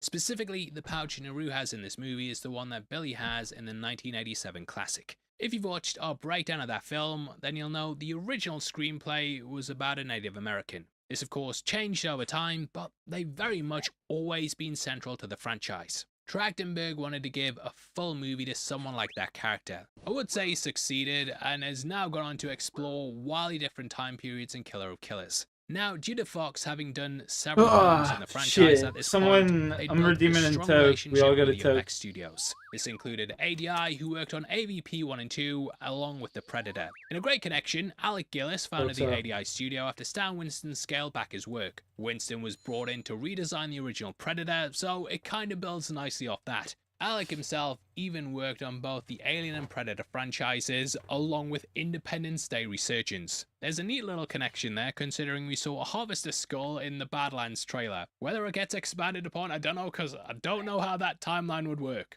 In the end though, this feels like the biggest departure in terms of design from the original creatures. The Predator feels much more primal than what's come before, and this is in every element of its design. The director said how this was the aim, and why it actually wears less armor than any other iteration. He wanted to make it scarier than all the ones we'd seen before, but also still have that advanced tech. Gone is the plasma caster, but it's still by far and away better than anything the humans would have around this time period. But what makes it stand out is that it doesn't have the traditional metal biomask that we've seen in the other movies.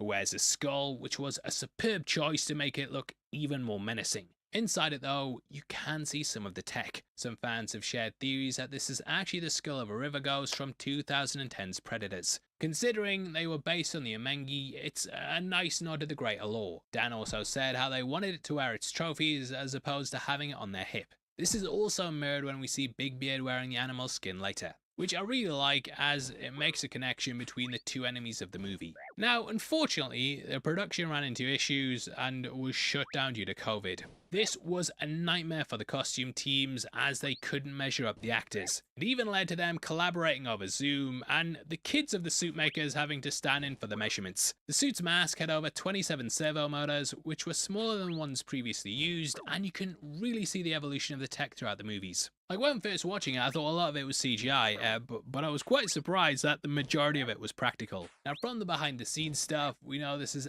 actually the Feral's first hunt on Earth. He seems to be a junior hunter like the City Hunter was, and has picked the planet to prove his skills. This brilliantly mirrors Naru, who too's trying to prove that she's capable, which is an aspect I really love, but going through production, they try to kind of shy away that they were making another Predator movie. Developed under the name Skulls, the Predator connection was kept secret until November 2020. Deadline then unveiled the news, and naturally it piqued fans' interest. People were really curious about a period piece, and the movie aimed to be as authentic as possible. A Comanche consultant was hired, and nearly all of the stunt team and crew were of indigenous heritage. It was even released with a dub in Comanche on Hulu. What made this even more special was the cast dubbed over themselves for this additional audio track. This actually also fills in some of the lines that you might not necessarily pick up on if you're watching it in English. So for example, Tab yells Isai, which translates to cheater. Nice, someone finally calling them out for their bullshit. I know they've got a code of honor yet, but they're playing with the invisibility cloak turned on and they're pieces of shit. They're cheating pieces of shit. The script was also looked over by Comanche writers to make sure it was accurate and that they weren't using stereotypes.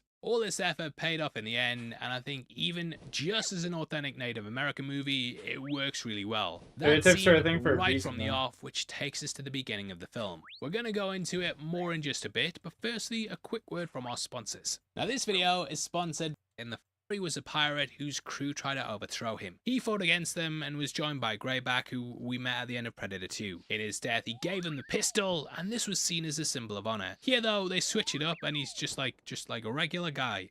Yay! He does give the pistol over and shows Naru how to use it though, and this is in exchange for her saving him, which is honourable, I suppose. Your mileage is gonna vary on what you prefer though, but I liked that it was kind of slotted in the story of Naru. Now, though he doesn't do much, we do see that he's quite intelligent, as he says the Predator is more than just a predator, it's more like a hunter. And Naru just refuses to help, but in order to intimidate her, they carve into Tarpe's chest. This of course calls back to Billy, who uses machete to bleed himself before facing down against the jungle hunter. The pair then uses bait to draw out the hunter, but as we said earlier, hunters don't use bait, they hunt. It's not in their code to kill things just tied up, as there's zero sport or bragging rights, and that's basically what the predators want. So he goes after the ones laying the traps instead. I love the little hints of this as the guy stares through the telescope, and we see the man behind him just simply fall apart. It then ends with him saying, "Merde," which means shit. Basically that and Je m'appelle that I learned in French. That's all I learned. We then finally get the full reveal of the Predator as the ash in the air disintegrates the cloak. I love a good back shot, mate. Kim Kardashian?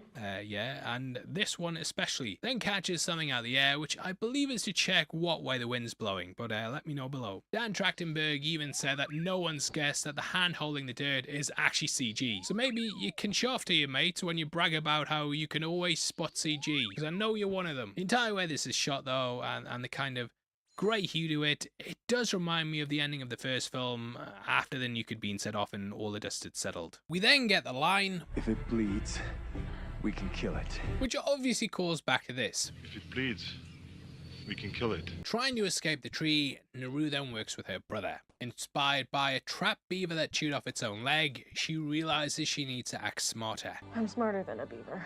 Using the trap, she's then able to cut the rope. Funnily enough, she was actually a trapped beaver earlier during the beaver dam scene. Predator is then trapped in a net. It's actually a neat callback to Predator 1, where Dutch's crew managed to grab it in one before it escaped. Like that film though, the feral predator quickly turns the tables. I love the net weapon he has himself, and just seeing it through the tree and knowing the guy was under it is a great way to let your imagination do the work. That's also mirrored in the tree trunk shot as well. There's not much you actually see in terms of gore, but it's done in a way where you completely get what happened. Anyway, the weapons used here include the netball. It's a grenade version of the net gun, and this looks even more powerful. Sort of builds off the ones in Predator 2 and AVP, which were used to tear into people slowly, though here it's way more powerful. The fight scene is a fantastic low-tech battle, and there's no automatic weapons, just muskets, and basically using melee stuff. Yeah, that just makes it fantastic. Cracks me up as well when they scurry to reload their guns after firing at a shield. Reload time ain't too good on them, mate. That's actually why they use bayonets in the first place, because yeah,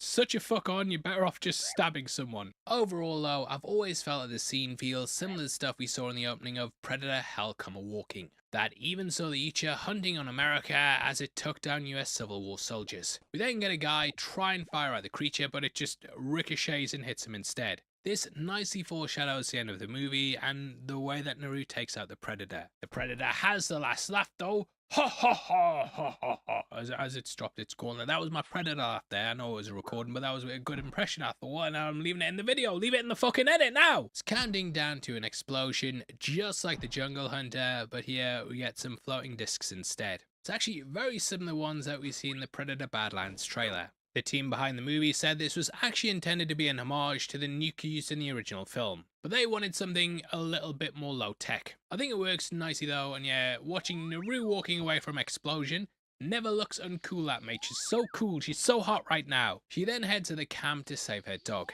In the subtitles, we can actually see the guy wanted to eat it, which is pretty wild. Just like the Predator, she makes easy work of the forces, and her axe and a rope comes in handy. She uses it kind of like a rope dart, which, funnily enough, is a weapon that Connor Kenway used in Assassin's Creed 3. Kind of shows how similar she and the Predator are, as they dispatch the group using their own means. It's all done in one take as well, so you really get to stay with the action. We then see the Predator among a litter of bodies as he stops his bleeding and closes up his cuts. This is a similar scene of Predator 1 and 2, where we had the hunters performing surgery on themselves. The scene is mirrored with Naru as Raphael needs medical help from her. He offers to teach her to shoot in exchange for her making sure he doesn't die from his wounds.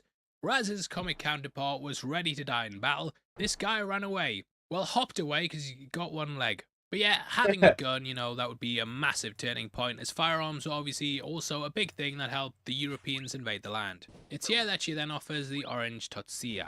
As mentioned earlier, this lowers the body temperature, and I'm guessing that it does this by slowing the heart rate. Dunno, I'm not a botanist, and it's also a made-up plant. It does stop the bleeding though, and allows him to play dead. However, the Predator tests him, and it kind of reminds me of what the Predator did to Edwin at the end of Predators. Edwin was stabbed, which is also what the Predator does here. Guy's helmet then gets knocked off, and we see his bulk gun in action. Every shot goes to the red dot, so it makes manual aiming impossible. That's what you get for being a noob, mate. In the end though, it leads to Naru's brother's death, and he does cheat here because he turns invisible and then stabs him in the back.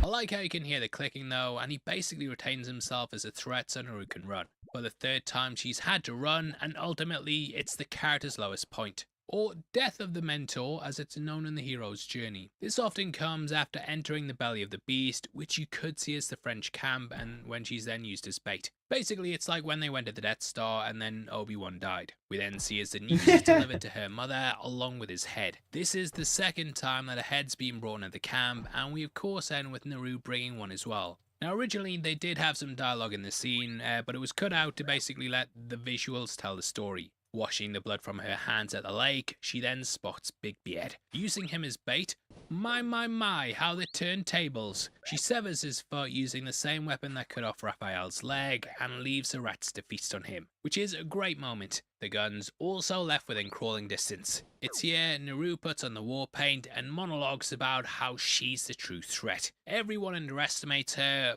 but now she's using that to her advantage. Finally, she's used to learn her weakness as a strength. Being overlooked, she literally uses the orange to make herself invisible, and is hiding in plain sight when the Predator arrives. Big Beard has drawn the gun to lure him out, and she just basically waits and then shoots him in the back of the head and steals his mask. Which, yeah, simple but very effective plan. Now, in these moments, we see Naru whistling. This is usually a no-no in Comanche culture, as it's believed that whistling at night can actually attract spirits. However, I think with a Predator seeming like a demon or a monster, then yeah, it makes sense to use a whistle to lure it. The throwdown is pretty similar to the original, with the Yucha being lured into a trap. It's shot at night with the snow and just looks incredible. She also knows it's gonna leap on trees and thus lines them with spikes to damage it. Again, channeling Connor Kenway, she jumps off the tree and hacks at the demon. This is up there as one of my favourite final showdowns in the franchise, as it takes the original and adds some new things to it. She ends up cutting off its arm, and this of course plays into the series tropes. Going to stab it with a spear, this then retracts so she can't make that killing blow. It looks a lot like the one from Predator 2, in which two versions were made. That was because they couldn't actually get it to properly retract, and thus had to build one that was already fully extended. Here though, they can do it no problem. Trapped with the shield, this moment riffs off of when Dutch was stuck between the claws. Also feels a bit like that moment in Fellowship, but I love the setup here as it gets closer to her neck. Naru then brutally rips off one of its mandibles and stabs it. This wasn't actually included in the original script and was an addition during production. Because yeah, I don't know how else she'd get out of this. Unable to go toe-to-toe with the creature, she then relies on her wits in cutting. I've seen people wonder how a small woman could go against a hulking beast and win,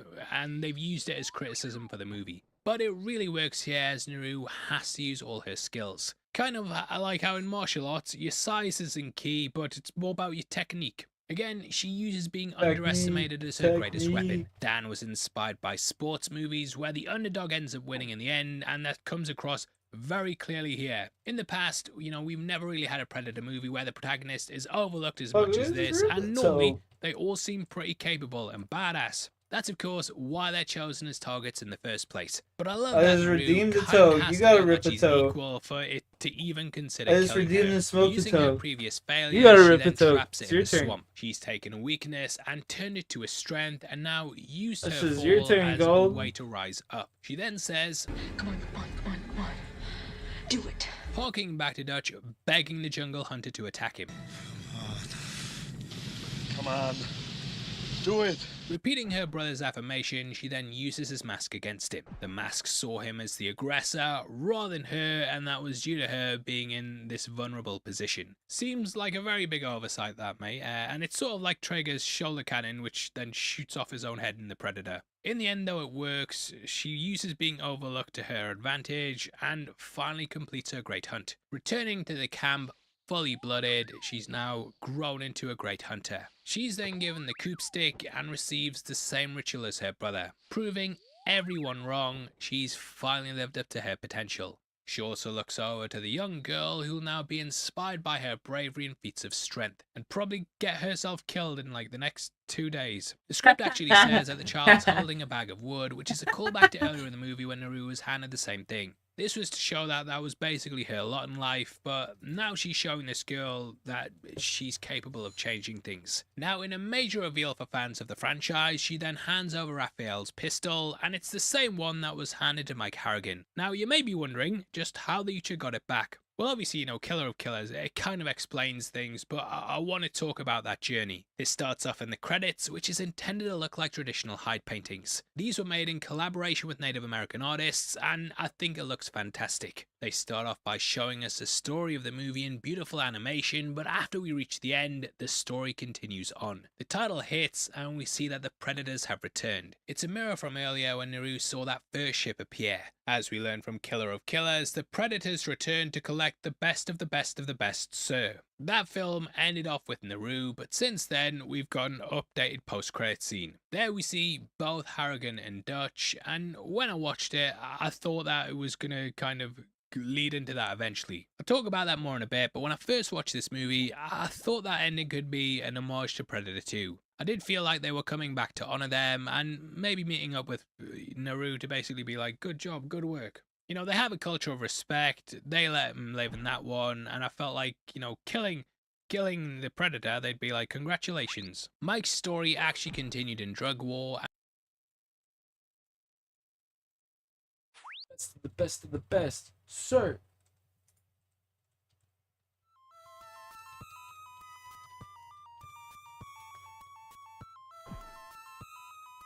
Hi everyone, welcome back to everybody's favorite pastime. It's...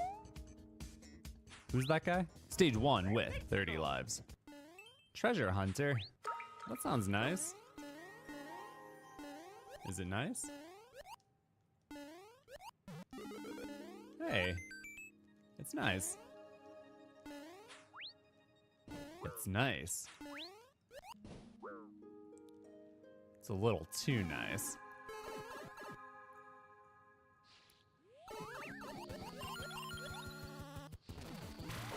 Oh, What shoot. the fuck is that guy? Wow. Frog suit survival? First of all, hell yeah, that's pretty cool. Second of all, I mean, not what I was expecting, that's for sure. Question is... Wow, must you keep the frog suit? Because that changes everything. What the hell, man? Oh, it just changed.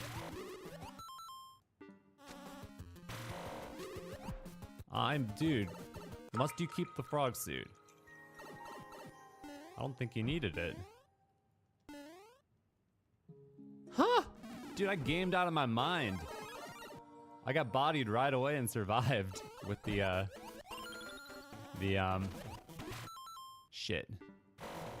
With the small Mario. Oh, what the fuck? This thing's going nuts. That's pretty cool. Ah, Damn.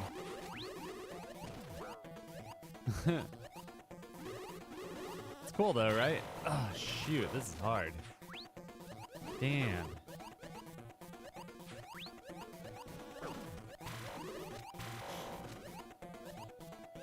Stay up top, I think. Stay up top is better. Oh, come on. I don't really know what treasure I'm hunting for. You know?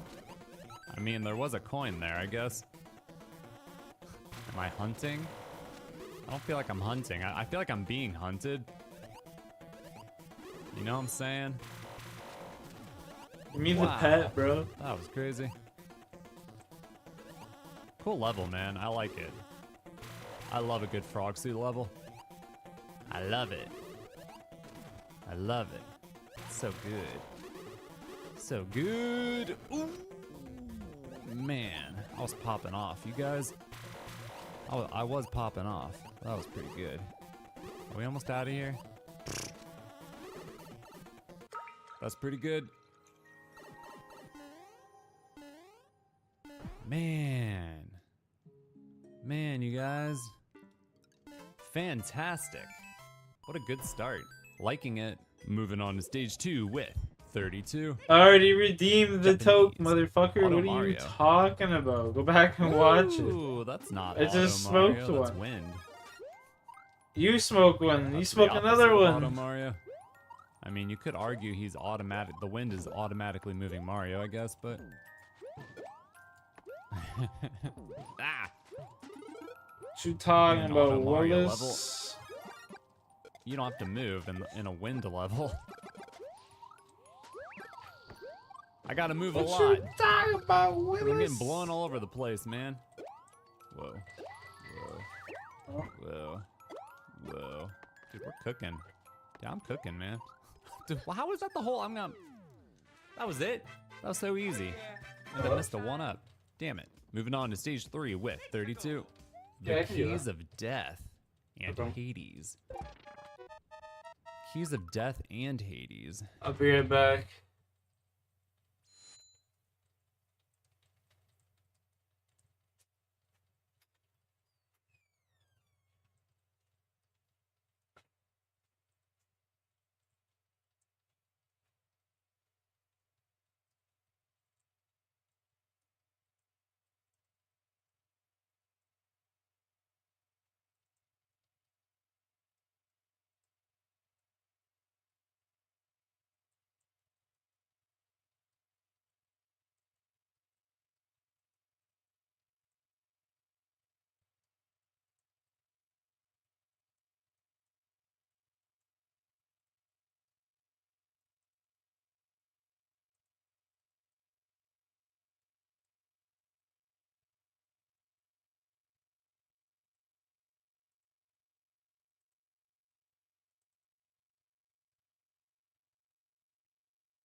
Oh man, what the hell is this, dude?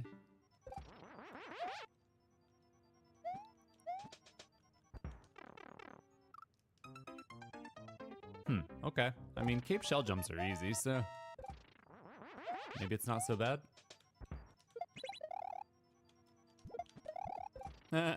He says as he misses a cape shell jump.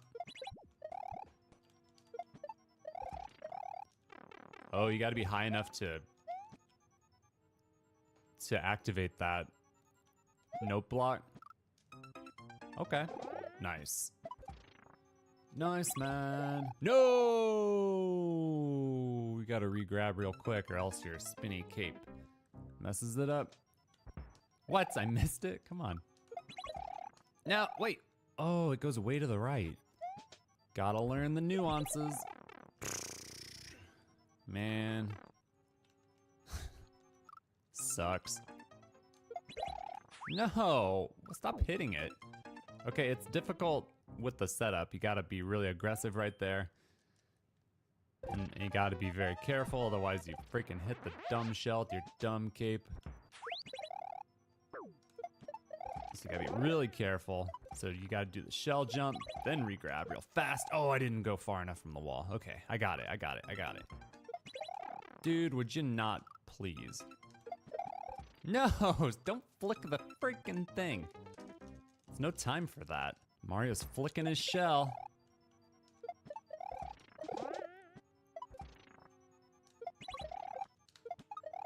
That's actually, whew, that part is tough. I think I see what we're looking at here. Yep. You gotta be kidding, I had it, dog. I was clutching everything in the world. Man, there's a lot left, so I didn't get the height on that. Didn't shell jump fast enough. Kick that guy to the right. Grab the shell, throw it up, jump off the guy. Okay. Probably re-grab that shell. Nothing left to do but lock in. Ah, man. Cape shell jumps are inherently pretty easy, but these setups are not easy.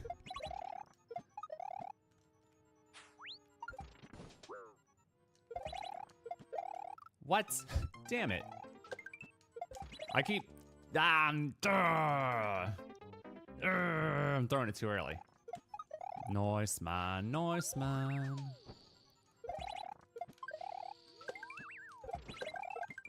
What the damn hell was that? Get out of here. Oh, no. Oh, no.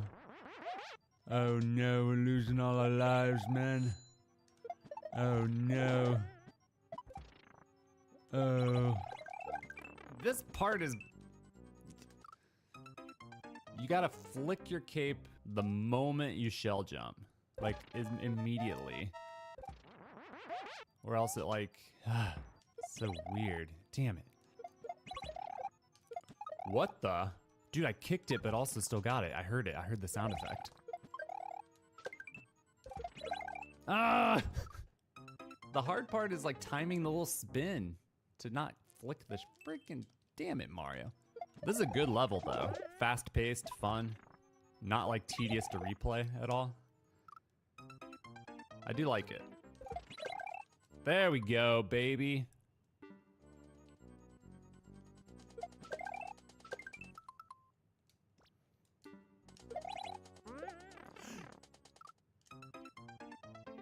Man, I was too far left. Crap, man. I do feel like this is a good level to like show repeatedly because it's fun. It's a cool level. I feel like there wouldn't be like a ton of fatigue. I mean, I'm fatigued because I keep dying, but I hate this part. Because if you flick too early, you flick that one. If you flick even a little bit too late, you flick the top one. The timing's gotta be freaking immaculate. The immaculate freaking spin time. Dude, I did not. Why is it called the Key of Death in Hades? There's no key. There's a lot of death. But no key. Dude, would you stop? I wish you could re-grab the Y button without him spinning. It's really annoying. really annoying. That's what makes it so hard. Oh my god, that was close.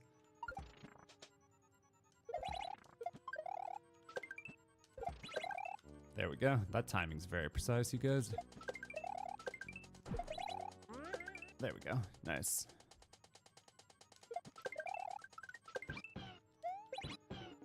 Yes!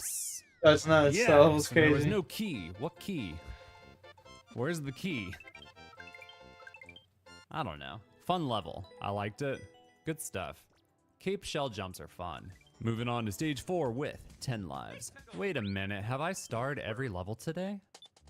Did I? I'm not playing this one. Am I? I don't like the looks of this. It's dark. There's a cloud.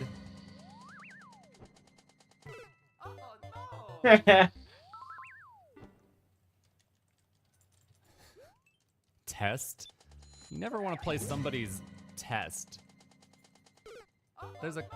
You never want to play somebody's freaking dark level test. That's never gonna be good for you.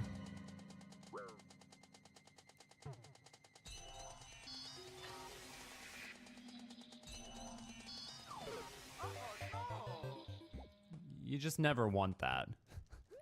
You know, some guy was really bored and he was like, what happens if I make a really stupid level in the dark with a cloud and spikes everywhere? I'm the guinea pig for that?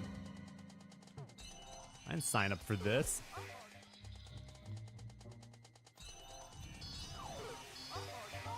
That's really crazy. And I don't know how tight the timer is on the cloud. Like, obviously it's gonna expire. The spikes, dude. This guy sucks. This guy sucks, man. What the hell? What the hell is that? Skipping it too, y'all. There's no way we're beating this one. Kaizo Adventures, Mitra Goal. Woo! Dude, give me a chance. Damn it. Runs over, but we need the content anyways. I've only been recording for like 17 minutes, so double revenge. I'll come back. That level looked good, but there was no way I was beating it in one life. Now this one, maybe we have a chance. Can't see, but fingers crossed. Ooh, watch out for those guys. They got wicked hitbox. Hey. Hey, get out of here. Oh, I don't trust you.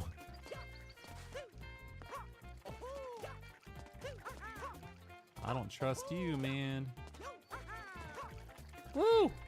Hey, get out of here, dick. Ugh. Oh no, technically you can hit that guy, but I ain't risking it. I think he'll go back on his own. I don't even know why I'm hitting him.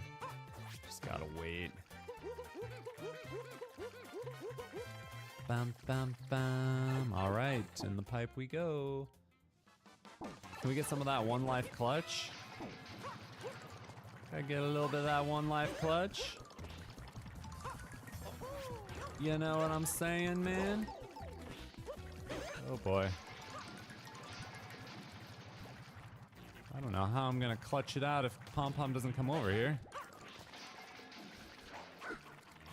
You know what I'm saying?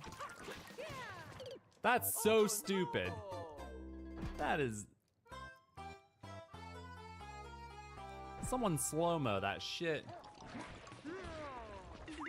That's so stupid. Stupid. Welcome to Piranha Park, uncleared expert for 2 years, Boink, boink, boink, boink, boink, boink, boink. Let's go down this time. Boink, boink.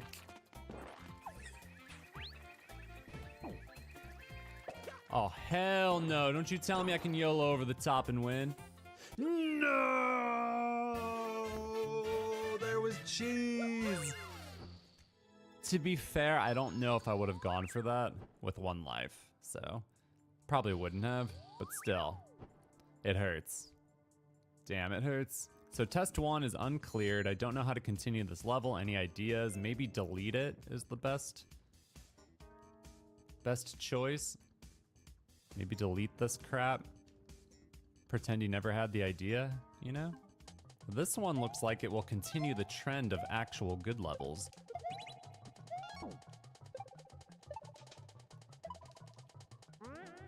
Uh-oh. Dude, yeah, man, this is like a Kaizo ROM hack level. This is great. You guys miss Kaizo ROM hacks? Yeah, me too. Kaizo ROM hacks are fun, but unfortunately they only get like 60-70% of the views in Mario Maker. So I would play them more, but you know, the people have spoken. The people have spoken, you guys. What you gonna do? Oh shoot. I still publish ROM hack videos on my shorts channel. Like I do little shorts and on Instagram and stuff. But I do miss doing the full Let's Plays. Those were fun. Damn, man, what a great level. Whoa, what the? Oh, shoot. Crap. I don't know what's going on, but the levels today are very good, except for the dark level, of course. A lot of good ones. Like, really good ones. The cape level was really good. The frog level was really good. This level is really good. I did not... Okay.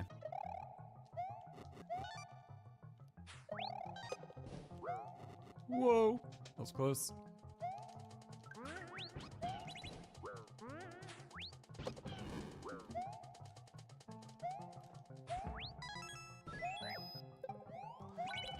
Holy crap!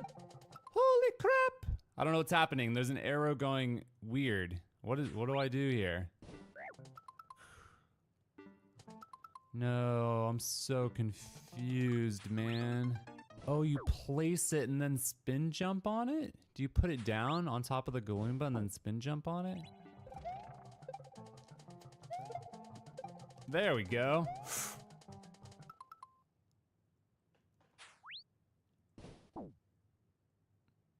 Oh,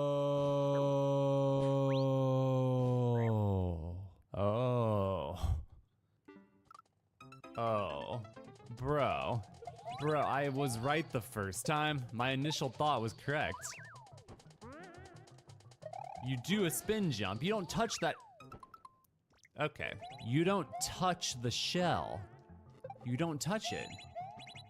You leave it there and you use it later.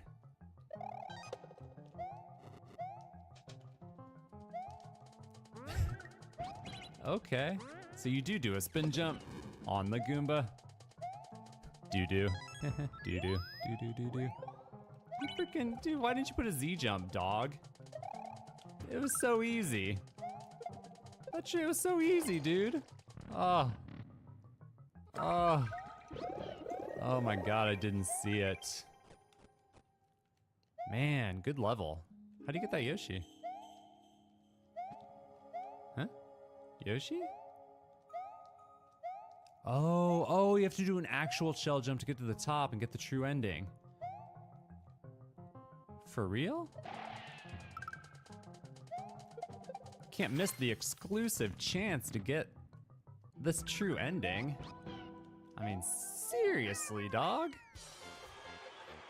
We gotta get that.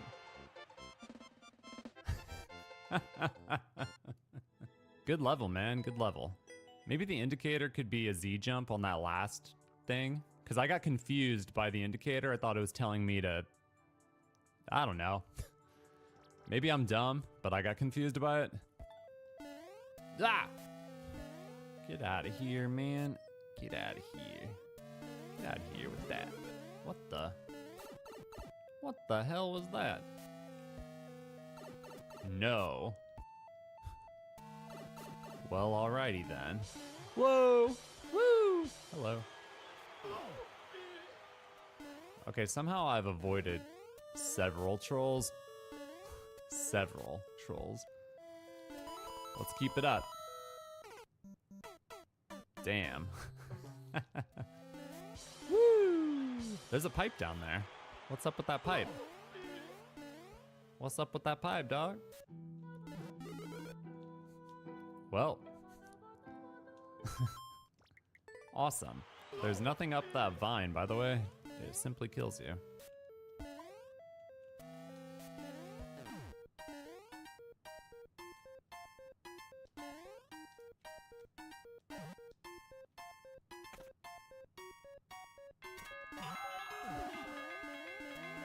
What?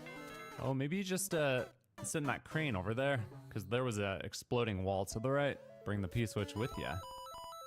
You know what I'm saying? You know what I'm saying, dude? You know what I'm saying? You gonna blow up? What's going on over there? No? What? Thought for sure, dude. What? That was pretty cool, by the way. What the hell, man? Are you serious?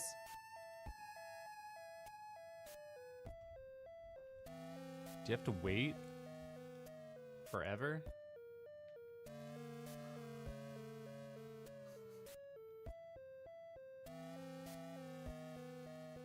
Ugh. Why? The humanity, man. You know? Oh, okay. You have to wait for this whole stupid thing. Why? Dude, come on. So stupid. Hey. That's interesting.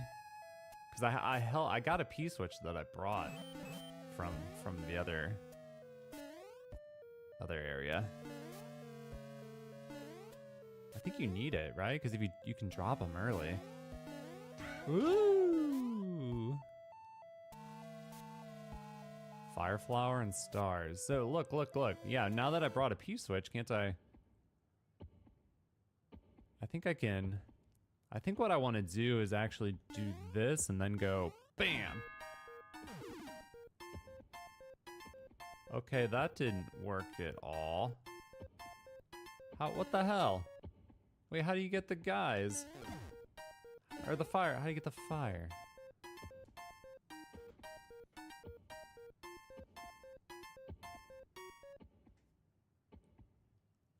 What? No. No, dude. Wait a minute. Wait a minute. Wait a minute. I don't think you can get that fire flower, so. What about this?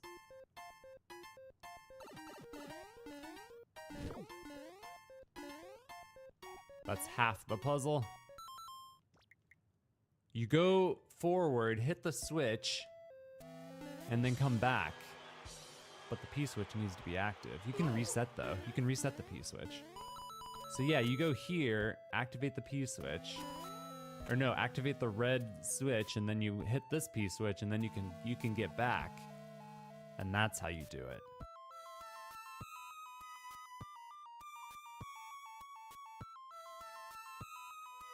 I'm not playing that dark cloud level, by the way. I don't hate myself enough. Like, you gotta have a special hatred for yourself to play a level like that. I'm not kidding. A special I'm not hatred. kidding. And I have no shame. Screw that level. Disgusting. Disgusting. Special hatred. I pretty much have a no dark level policy at this point. I skip like all dark levels. I hate them. They're so terrible.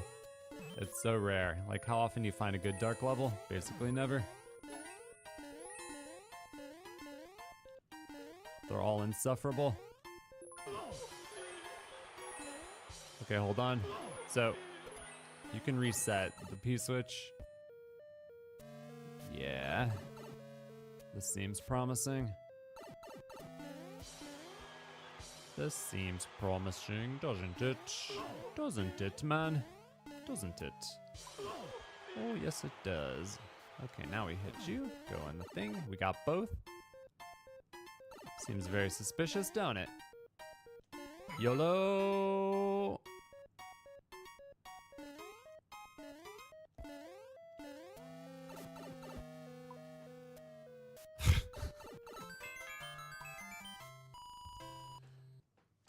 Wow.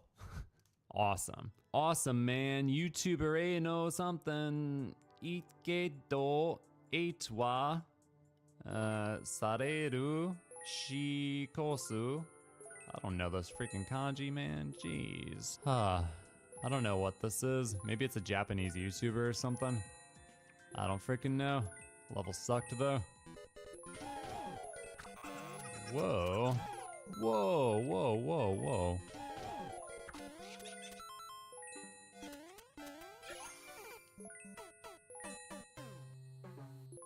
Wow.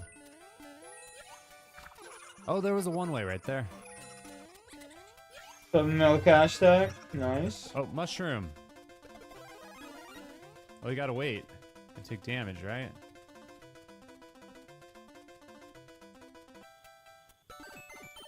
That was pretty good. Wait. Wait. Can you make that jump? Or wait, isn't there a weird mechanic where you can walk on thwomps with a star?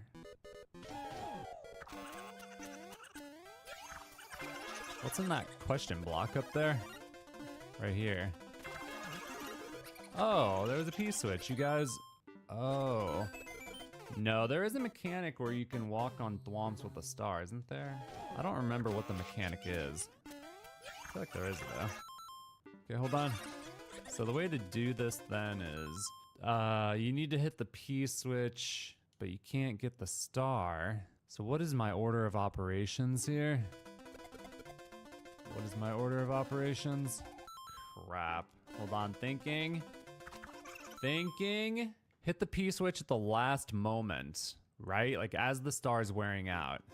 So get this. We'll go get this right now.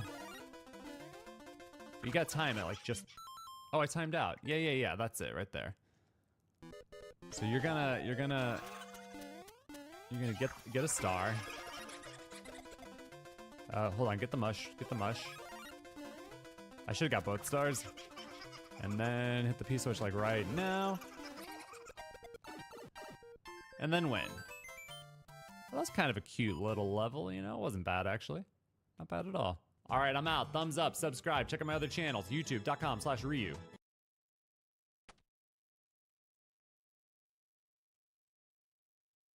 Alright, I'm ending the stream, gentlemen. Thanks for chilling, everyone. Peace out. Have a good night. Catch you later.